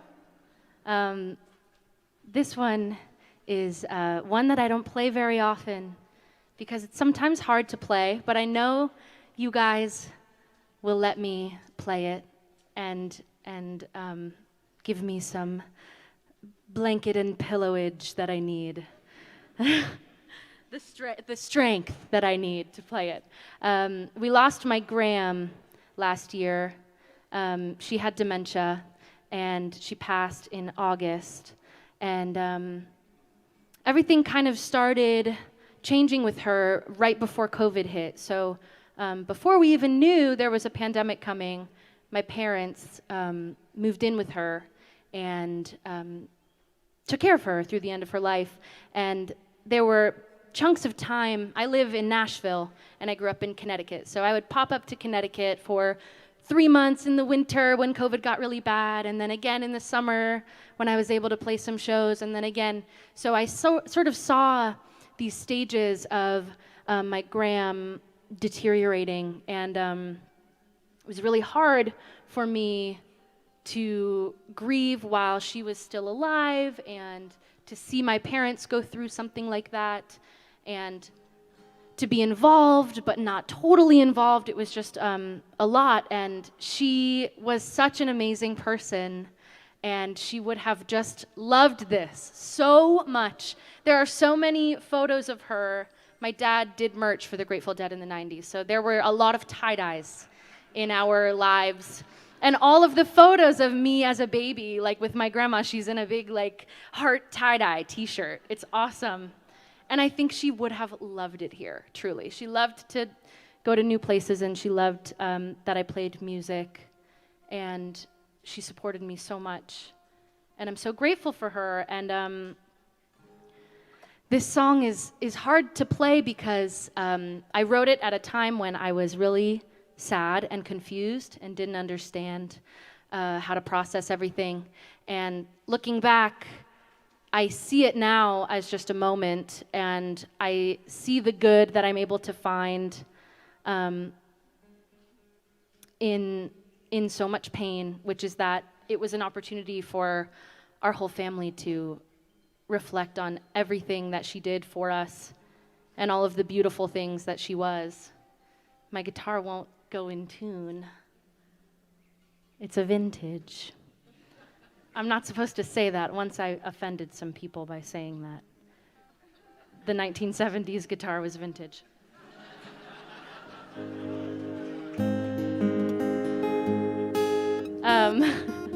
I know. But you guys are cool, right? Ooh. It's the humidity. No. Thank you so much, everyone, for waiting. Thank you so much. We love it when it's in tune. Anyway, my gram. That's a bit better.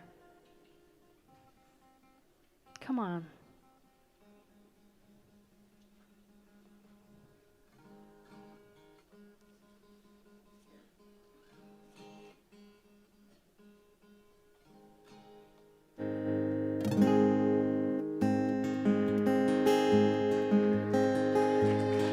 Yeah? Does that work? Okay, well, this is about my gram. She's an amazing person. She's not here physically, but she is. She's so here. She's here with me, and she's out there with you guys in her tie-dye shirt. And I do wish she was here physically, but she's here. And this is about her. It's called She Lives in Me.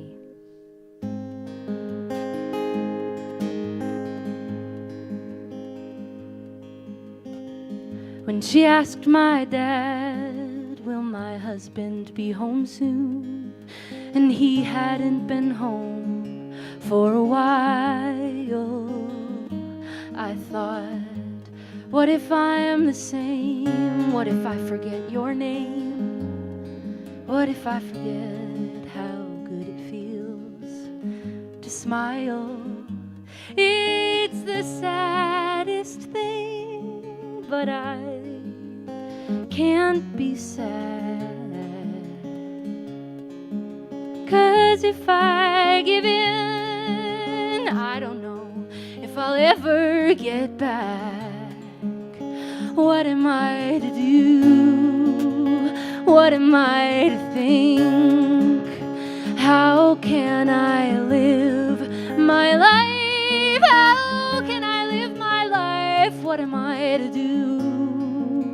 Oh, what am I to think? How can I live my life knowing she's alive, but not living?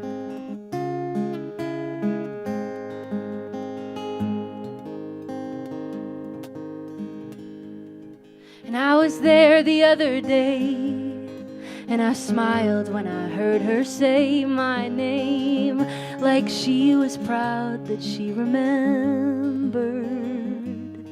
And sometimes it makes sense, and sometimes I'm a mess, but it's the moments in between that keep me together. It's the saddest thing, but I can't be sad. It's a doorbell ring, and she's expecting her dad. What am I to do? What am I to think? How can I live my life? How can I live my life? What am I to do? What am I to think? How can I live my life knowing she's alive? Oh, she lives in tiny moments that she sees, and she lives when she is laughing in the breeze.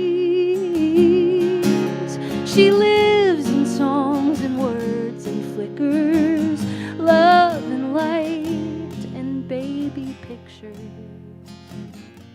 She lives in me. What am I to do?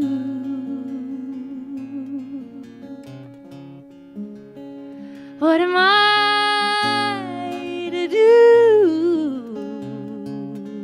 I'll tell myself the truth. I'm gonna make it through.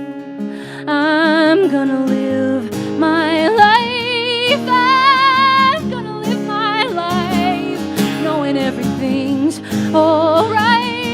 I'm gonna live my life. She would love my songs. I'm everything she thought I could be. And as the years go on, she keeps living. Oh, she's living in me.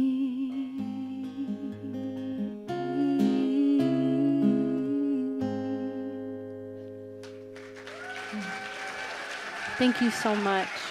Thank you. Thank you.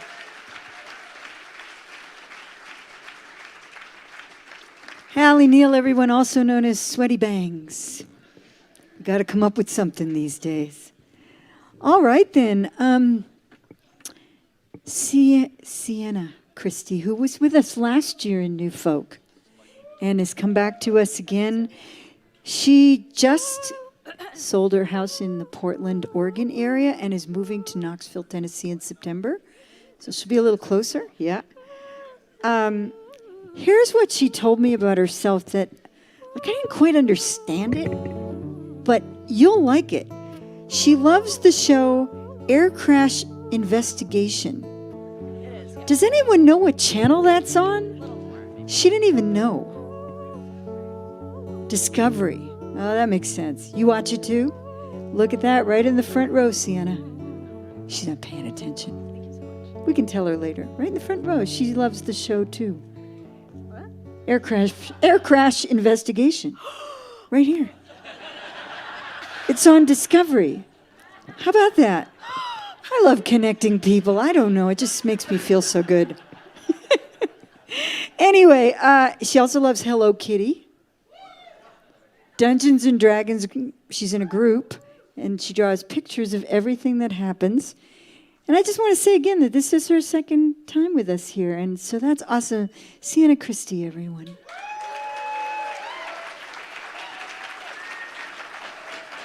Oh my gosh.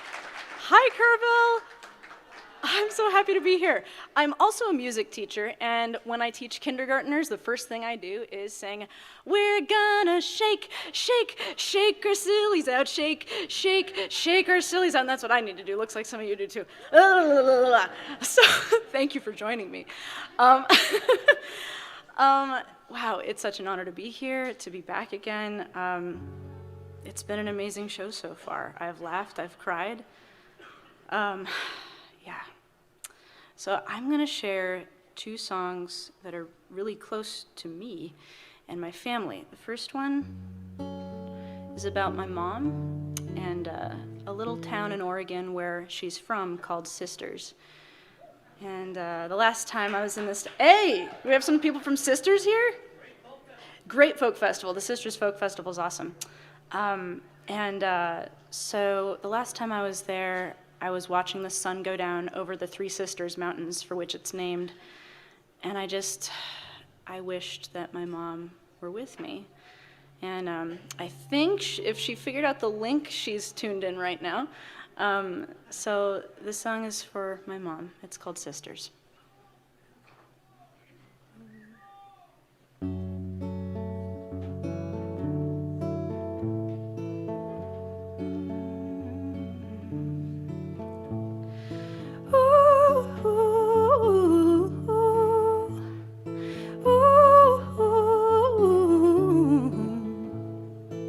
Thinking of you, Mom, down here in Sisters.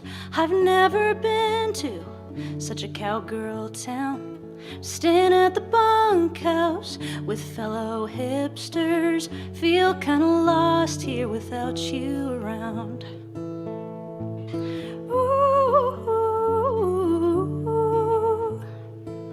Would've brought you with me, but I know you're busy tending the yard and coexisting with Dad. But I think you would love these clumps of towering pine trees, and I must confess I've been missing you bad. Mama, can we get a little time this summer? There's a pretty little town I wanna walk around with only you and me. Oh, Mama, we can talk about the past if you wanna, but I don't really feel a need to. I just wanna hold your hand when we cross the street. Ooh. Right after sunset, we walked to the saloon, sat outside, drinking IPAs and wine, except for me. 'Cause I'm still afraid of how love burns up in alcohol, something I don't think I'll ever unsee. Ooh, 'cause didn't you tell me he drove you through the country, stargazing lovers under cowboy skies? I know I can't bring back what's dead and gone, Mom, but I'd like to put these country stars back in your eyes. Oh, Mama, can we get a little time this summer? There's a pretty little town I wanna walk around with only you and me. Oh, Mama, we can talk about the past if you wanna, but I don't really feel a need to. I just wanna hold your hand when we cross the street. Ooh, looking out the window, down at the shops below. I shouldn't feel so lonesome, but I do. 'Cause I'm thinking about how you gave me the wings I'd need to fly away from you one day. But everywhere I go, you're just a train of thought away. Oh, Mama, can we get a little time this summer? There's a pretty little town I wanna walk around with only you and me. Oh, Mama, we can talk about the past if you wanna, but I don't really feel a need to. I just wanna hold your hand when we cross the street. Ooh, ooh,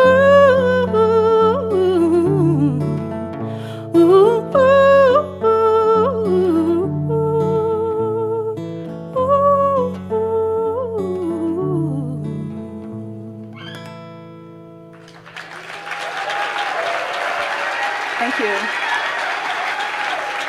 Thank you so much.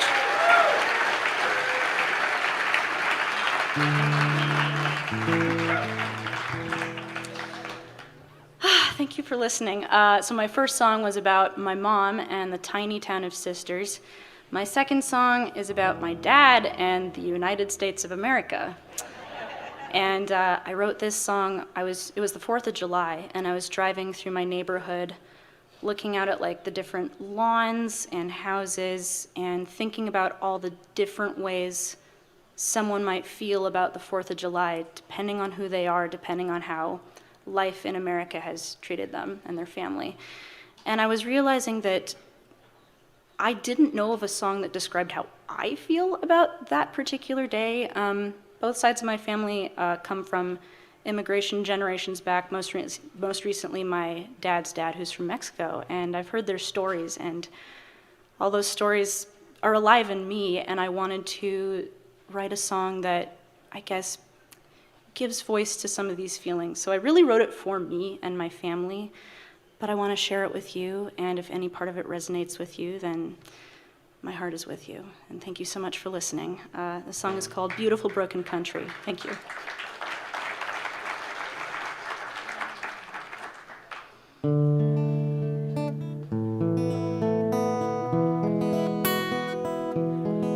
Sorry, this is slightly out of tune, and I don't want to hurt you, so just give me 1 second.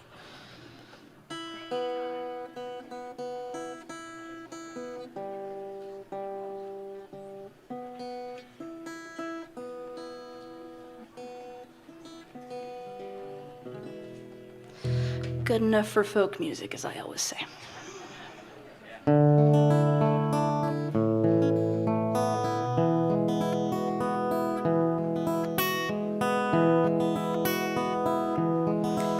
My uncle said, come on over. Tonight we're gonna ruin this perfect blue summer air with some bonfire smoke. I said, okay, Sam, I'll be over. Pulled on my boots and blue jeans and drove away singing God Bless the U.S. on the radio. There's a sea of strange eyes at his doorway. Chevys and Fords block the driveway. Just give us some liquor and in several hours we'll be family. How I'd love to belong here with asbestos in my lungs. Yes, I'd love to belong here with hard cider on my tongue. There's blood in the cracks and the walls are overdue to be knocked down. But I'd love to belong in this beautiful broken country, 'cause she feels like home somehow.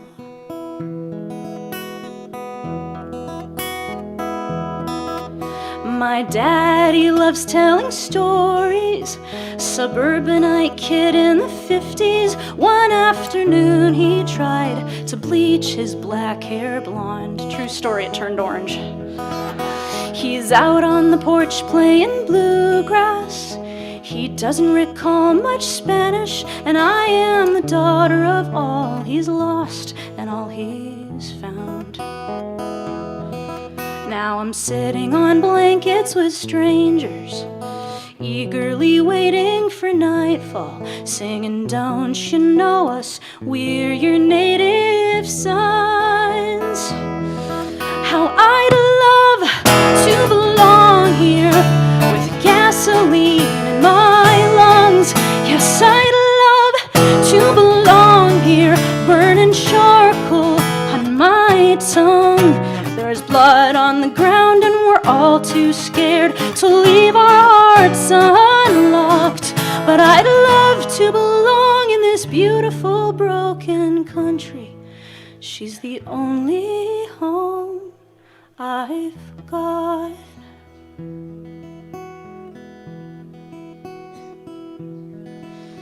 And the stars are out, I hear gunshots, and his colors explode in the sky. I can't help believing that in one sense we might be united. 'Cause we'd love to belong here with gunpowder in our lungs. Yes, we'd love to belong here with some kind of pride on our tongues. There's blood on the grass, crime in our past, and the bleeding still going on. We'd love to belong in this beautiful broken country, or perhaps just to belong. How I'd love to belong in this beautiful broken country, or perhaps just to belong.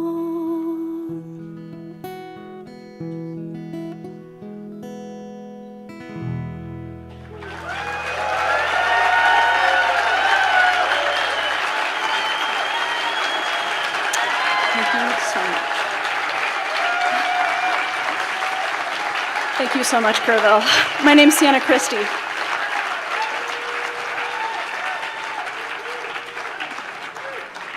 Siena Christie.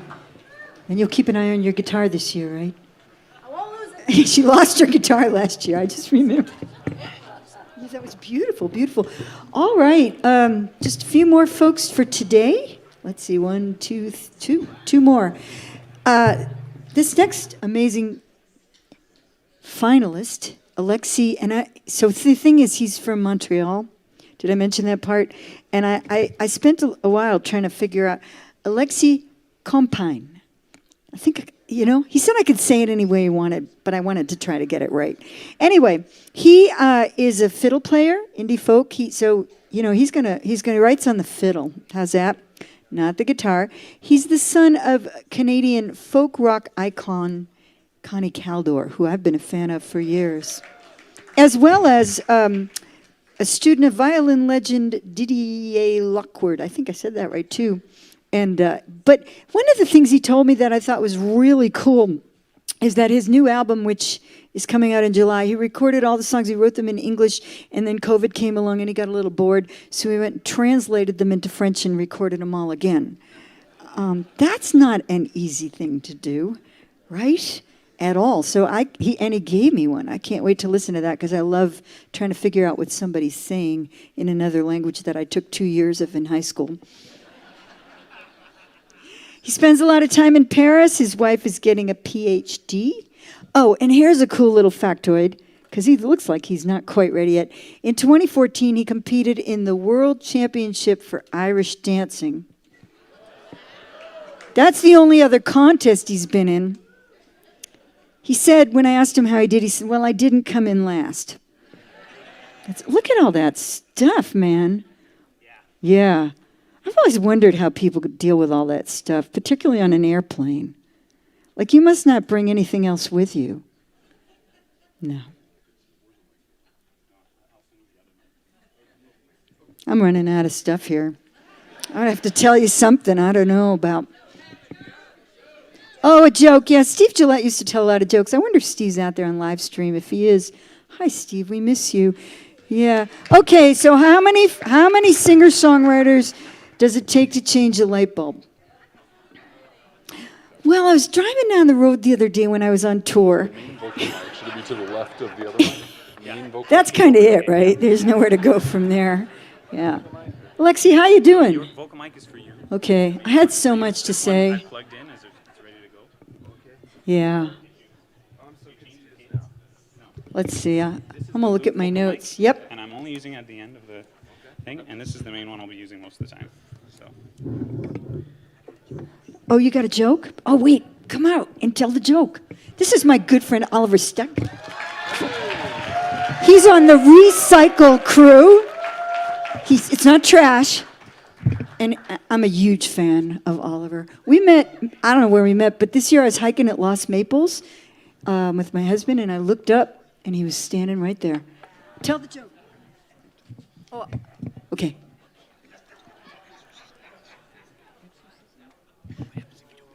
What happens if you don't pay your exorcism bills?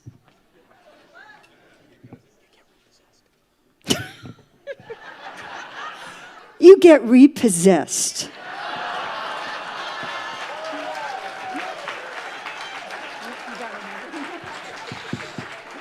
Okay, get off stage. Yeah, right. So, Alexi, how's it going, man? What do you think? Okay. Do you want to tune and stuff too? And That's probably a good idea, but let's check. I think it's all right. There. Yeah, you did. I mean, usually when you don't fly to places, you have it all on one board, and you can easily I know, I've bring it seen out, that too, but this is yeah. This crew has been really helpful. So These guys are give it amazing. up for them. They've been These really guys great. are amazing. Okay. Oh, you're still here. Do you have another one? Thanks to Oliver for rescuing me. I think, I don't know. Oh, now we're dialing it in. Do you have another one? What's the capital of Alaska? Juneau. Right, that's why I'm asking you. You, did you make that up? You did. Juneau. Yeah, I that's think good. he's Check. there.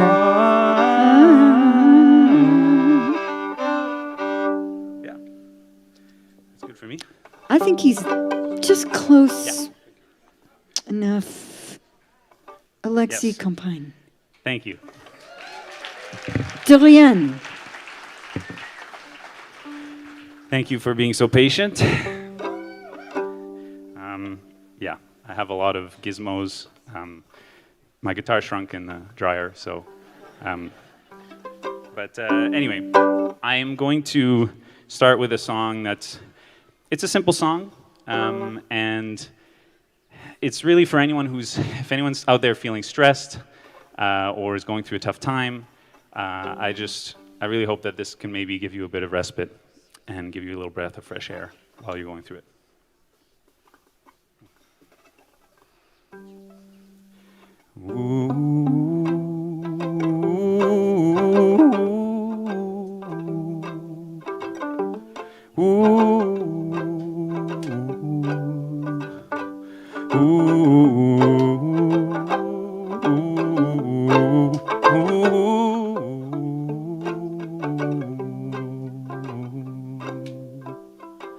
When the days are short and it's cold and dark, light a spark in the fire, and that spark will reveal that those monsters aren't real, and you won't be scared for long. It's that feeling you get when you first leave home. You're all alone against the world. Soon you'll make new friends till you feel at home again. No, you won't be scared for long. Take a breath now, it'll be okay.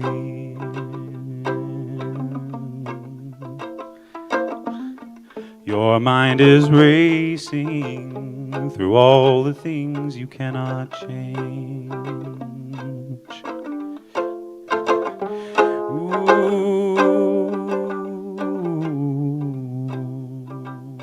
And in your life, when it feels like there's no way out, you have your doubts, it won't be good. Just remember me, what will be, and you won't be scared for long.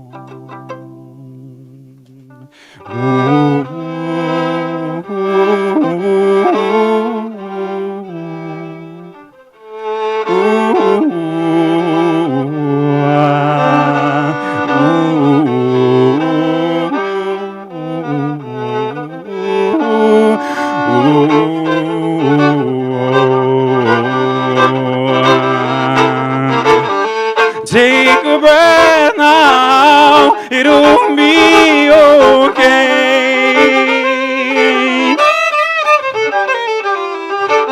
Your mind is racing through all the things you cannot change.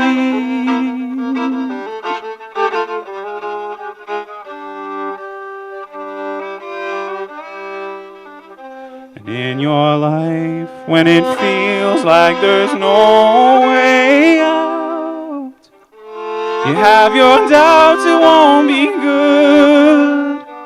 Just remember me, what will be, and you won't be scared for long. we'll both try and smile. We may be sad for a while, but we won't be scared for long. Mm-hmm. Mm-hmm. Ooh. Ooh.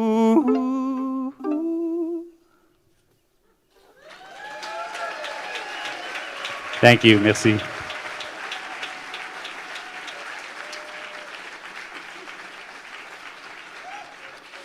All right, well, one thing she didn't tell you about my album is that I not only translated it, but I also, once it was done, I decided to reinvent the songs a third time. So I first wrote the songs on my fiddle and voice, and then we got into the studio. I invited my musicians, my band, and we came up with these arrangements, studio arrangements with like layers and voices and all sorts of things, and really, elevated the songs. And then finally, I wanted to challenge myself and reimagine that song again as a solo performance. So now that I know all the layers and I have all these things in my mind, I decided to figure out a way to do it with like looping and effects and stuff. So it's all done live. There's no pre-recorded anything, and yeah, I hope it works. So yeah, the song is really for anyone who's dated someone who just takes and takes and takes. You don't have to put up your hand or anything, but you are.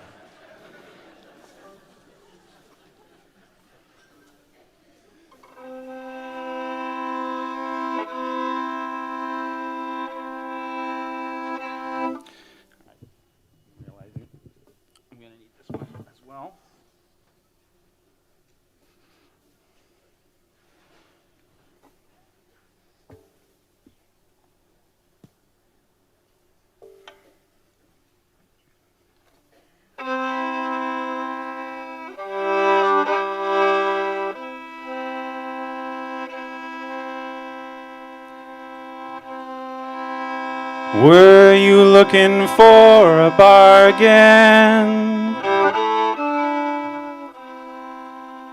Or was there nothing else around when you walked in my life and you took my heart by the pound? And you said your heart was for the giving. And you said your heart was for the giving.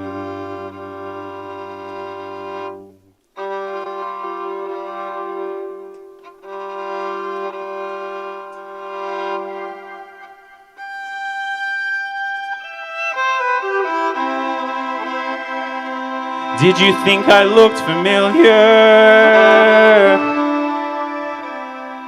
Just like that coffee shop, and once you had your taste, you took my love to go.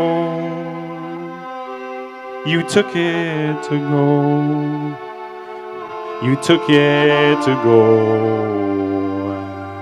And you said your heart was for the giving.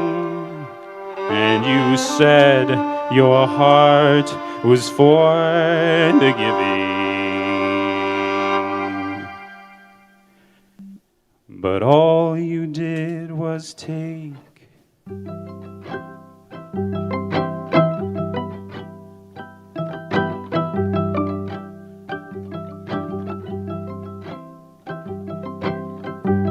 Like my bottle of Islay Scotch, aged 30 years in the cask, you poured out my love,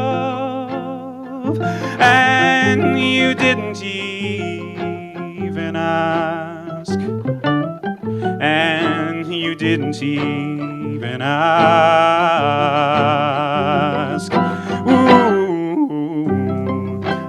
my dark Bordeaux wine, imbued with the earth and the sun. You swirled me in your glass, and you spit me out when you were done. When you were done, when you were done, and you said I was the only one, and you said I was the only one, but all you did was take.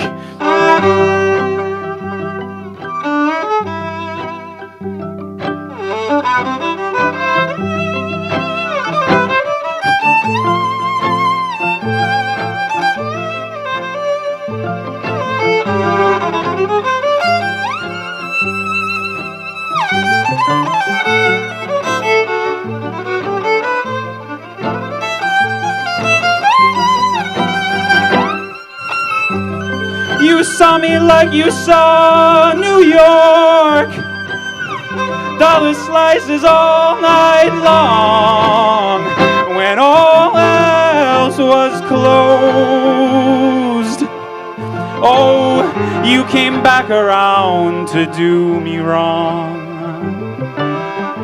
to do me wrong, to do me wrong.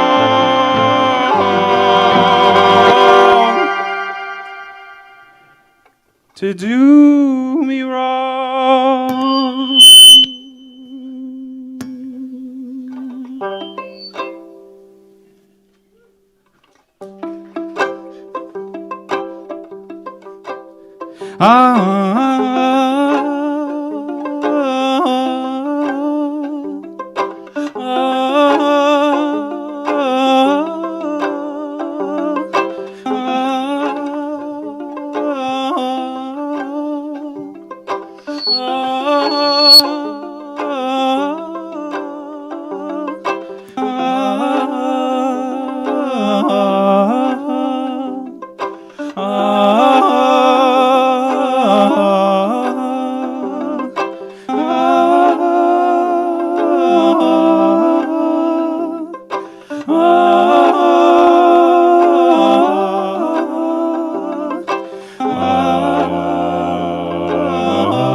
Thank you, Missy.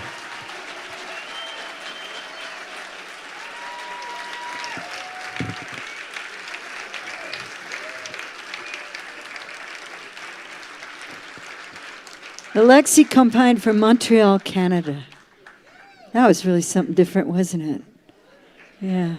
It's amazing how this contest just continues to grow and bring in the more contemporary stuff, like all this technical boxes that I've always wanted to try to figure out. But I got to tell you, having tried a few times, it takes a lot of time and focus to do what he just did. Lots. keep getting lost in it every time I've tried. I got a looper, though, in my closet, Alexi, if you want to come by. That's how it starts. It's slippery slope, right? All right, well, straight down Route 7 from Montreal, and I'll tell you where to stop, okay? Anyway, that was great. Alexi Complain. Okay, we have one more contestant for today. Olivia Ellen Lloyd, who's from Shepherdstown, Virginia. I met her this morning when she was pitching her tent with her dad and her boyfriend. What did I say? West Virginia. Almost heaven. Right. Good. Dang, good thing. Yeah, and sorry, but Short not people. to correct you again, but my father's dead and I don't have a boyfriend, so that was a different girl. You know what? Okay, so her father's dead. She doesn't have a boyfriend, so I screwed up. Yeah. But that was somebody else. It's, just a little lower. She'll be here tomorrow. But So what memorable. Hey, I'm tired too. But what I did find out is she lives in her 2010 Toyota Sienna, you know, in a van down by the river. And she, with her dog, who's a pit mixed, and her dog's name's Hillary, with one L. And wait, you told me you had deadhead parents. I'm sorry? Didn't you tell me it?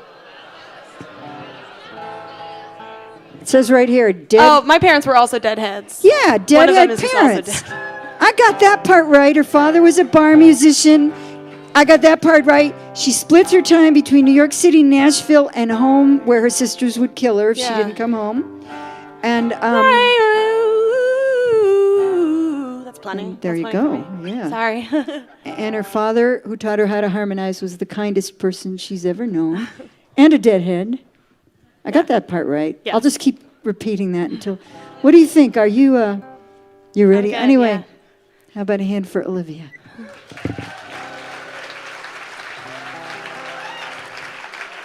So, thank you so much. All my fellow new folk were asking me how I felt about going last. But little do they know, I'm the youngest of 4 girls, and so I am very accustomed to waiting my turn and most comfortable at the end of the line. I get to soak up all that hand-me-down, all those hand-me-down good vibes that my friends just laid down on this stage. I feel so fortunate to be here. I had long ago, before I even got started, given up on songwriting, and then I decided to try again. And this song is,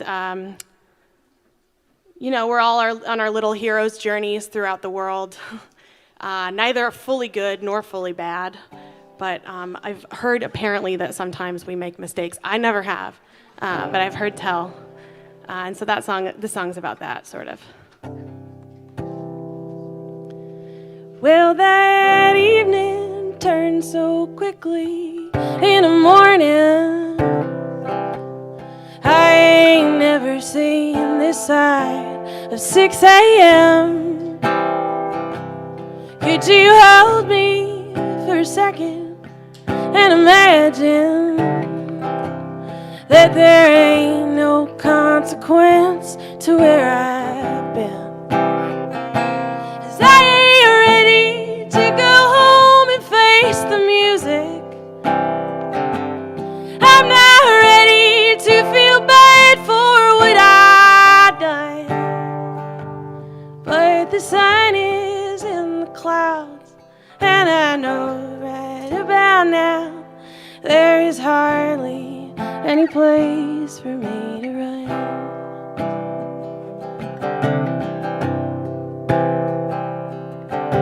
Stay asleep a while, my darling, 'cause I need a couple minutes to myself, trying to sort out all these thoughts and what I'm feeling into something that might be worthwhile to tell. 'Cause I can't break your heart this early in the morning, and I don't know if we should throw in the towel. So when you ask me where I've been, fake a tired and casual grin, and all these lies will flow like water from my mouth.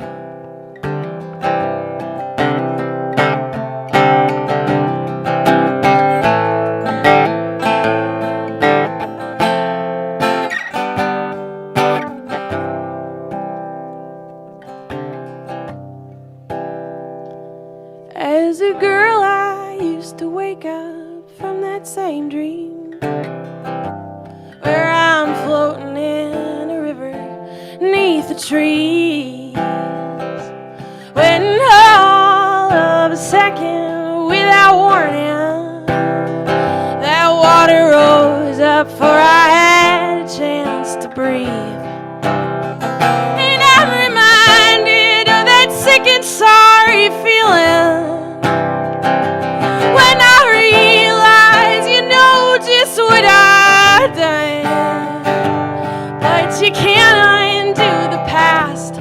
Water's flowing way too fast. Nothing to do but hold my breath, let the river run. And I don't want to go home and face the music. No, I'm not ready to feel bad for what I've done. But you can't undo the past. Water's flowing way too fast. Nothing to do but hold my breath, let the river run.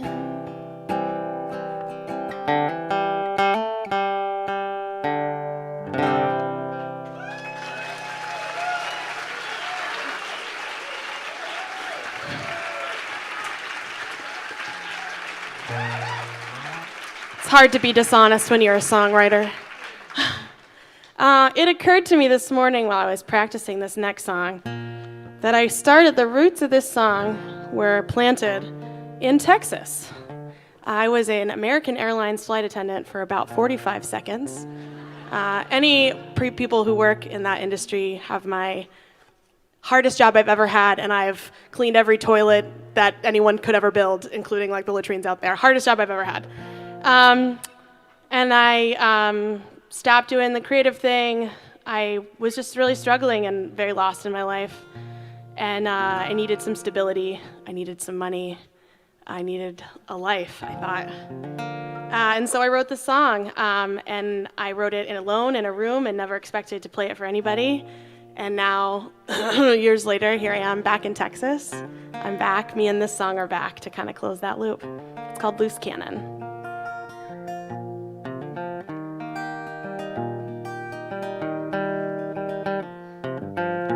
I don't stay out late much anymore. Most nights I'm in by 9 or 10. And I don't rant and rave after a drink. You could say that I am saner than I've been, Used to cry at the drop of a hat. I used to feel every goddamn thing. Oh, I would crawl on my knees through broken glass, trying to feel a different kind of pain. But I don't dream quite as hard anymore. Oh, the world don't feel as big as before. You're such a loose cannon. Girl, you're such a loose cannon, flying high. I always wondered where you land. Traveled around for a couple years, but the road was never a good fit.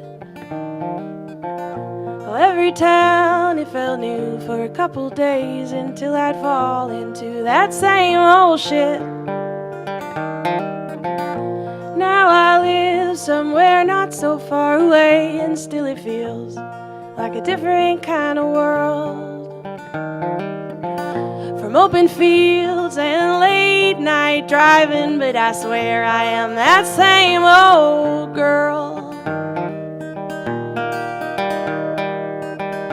I just don't dream quite quite as hard anymore. Oh, the world don't feel as big as before.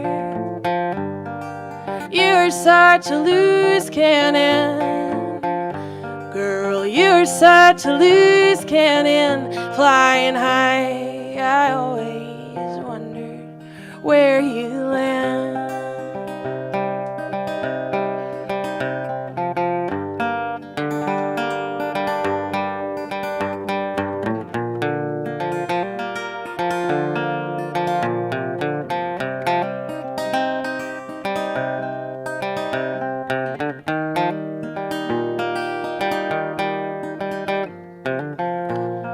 Born with no hollow bones, so you know I was never one for flying. I suppose I was falling till I crash landed hard. Tried to pull myself together, but in the end I fell apart.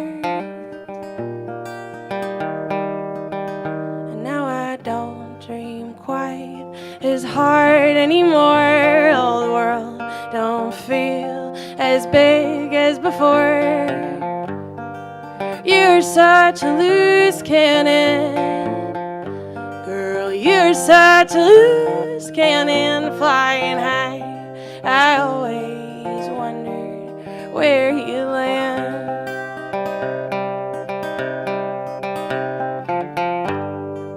You're such a loose cannon, you're such a loose cannon.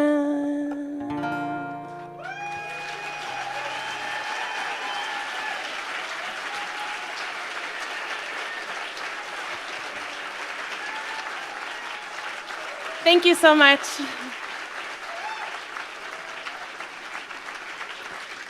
Olivia, Ellen, Lloyd. Well, thank you all so much. That wraps it up for today. We'll be back tomorrow at the same time with 12 more finalists. I'm Bernice Lewis. It's been a pleasure to be here with you. Come to the campfires tonight. Go over to New Folk and hear some more songs by these people. And we'll see you tomorrow.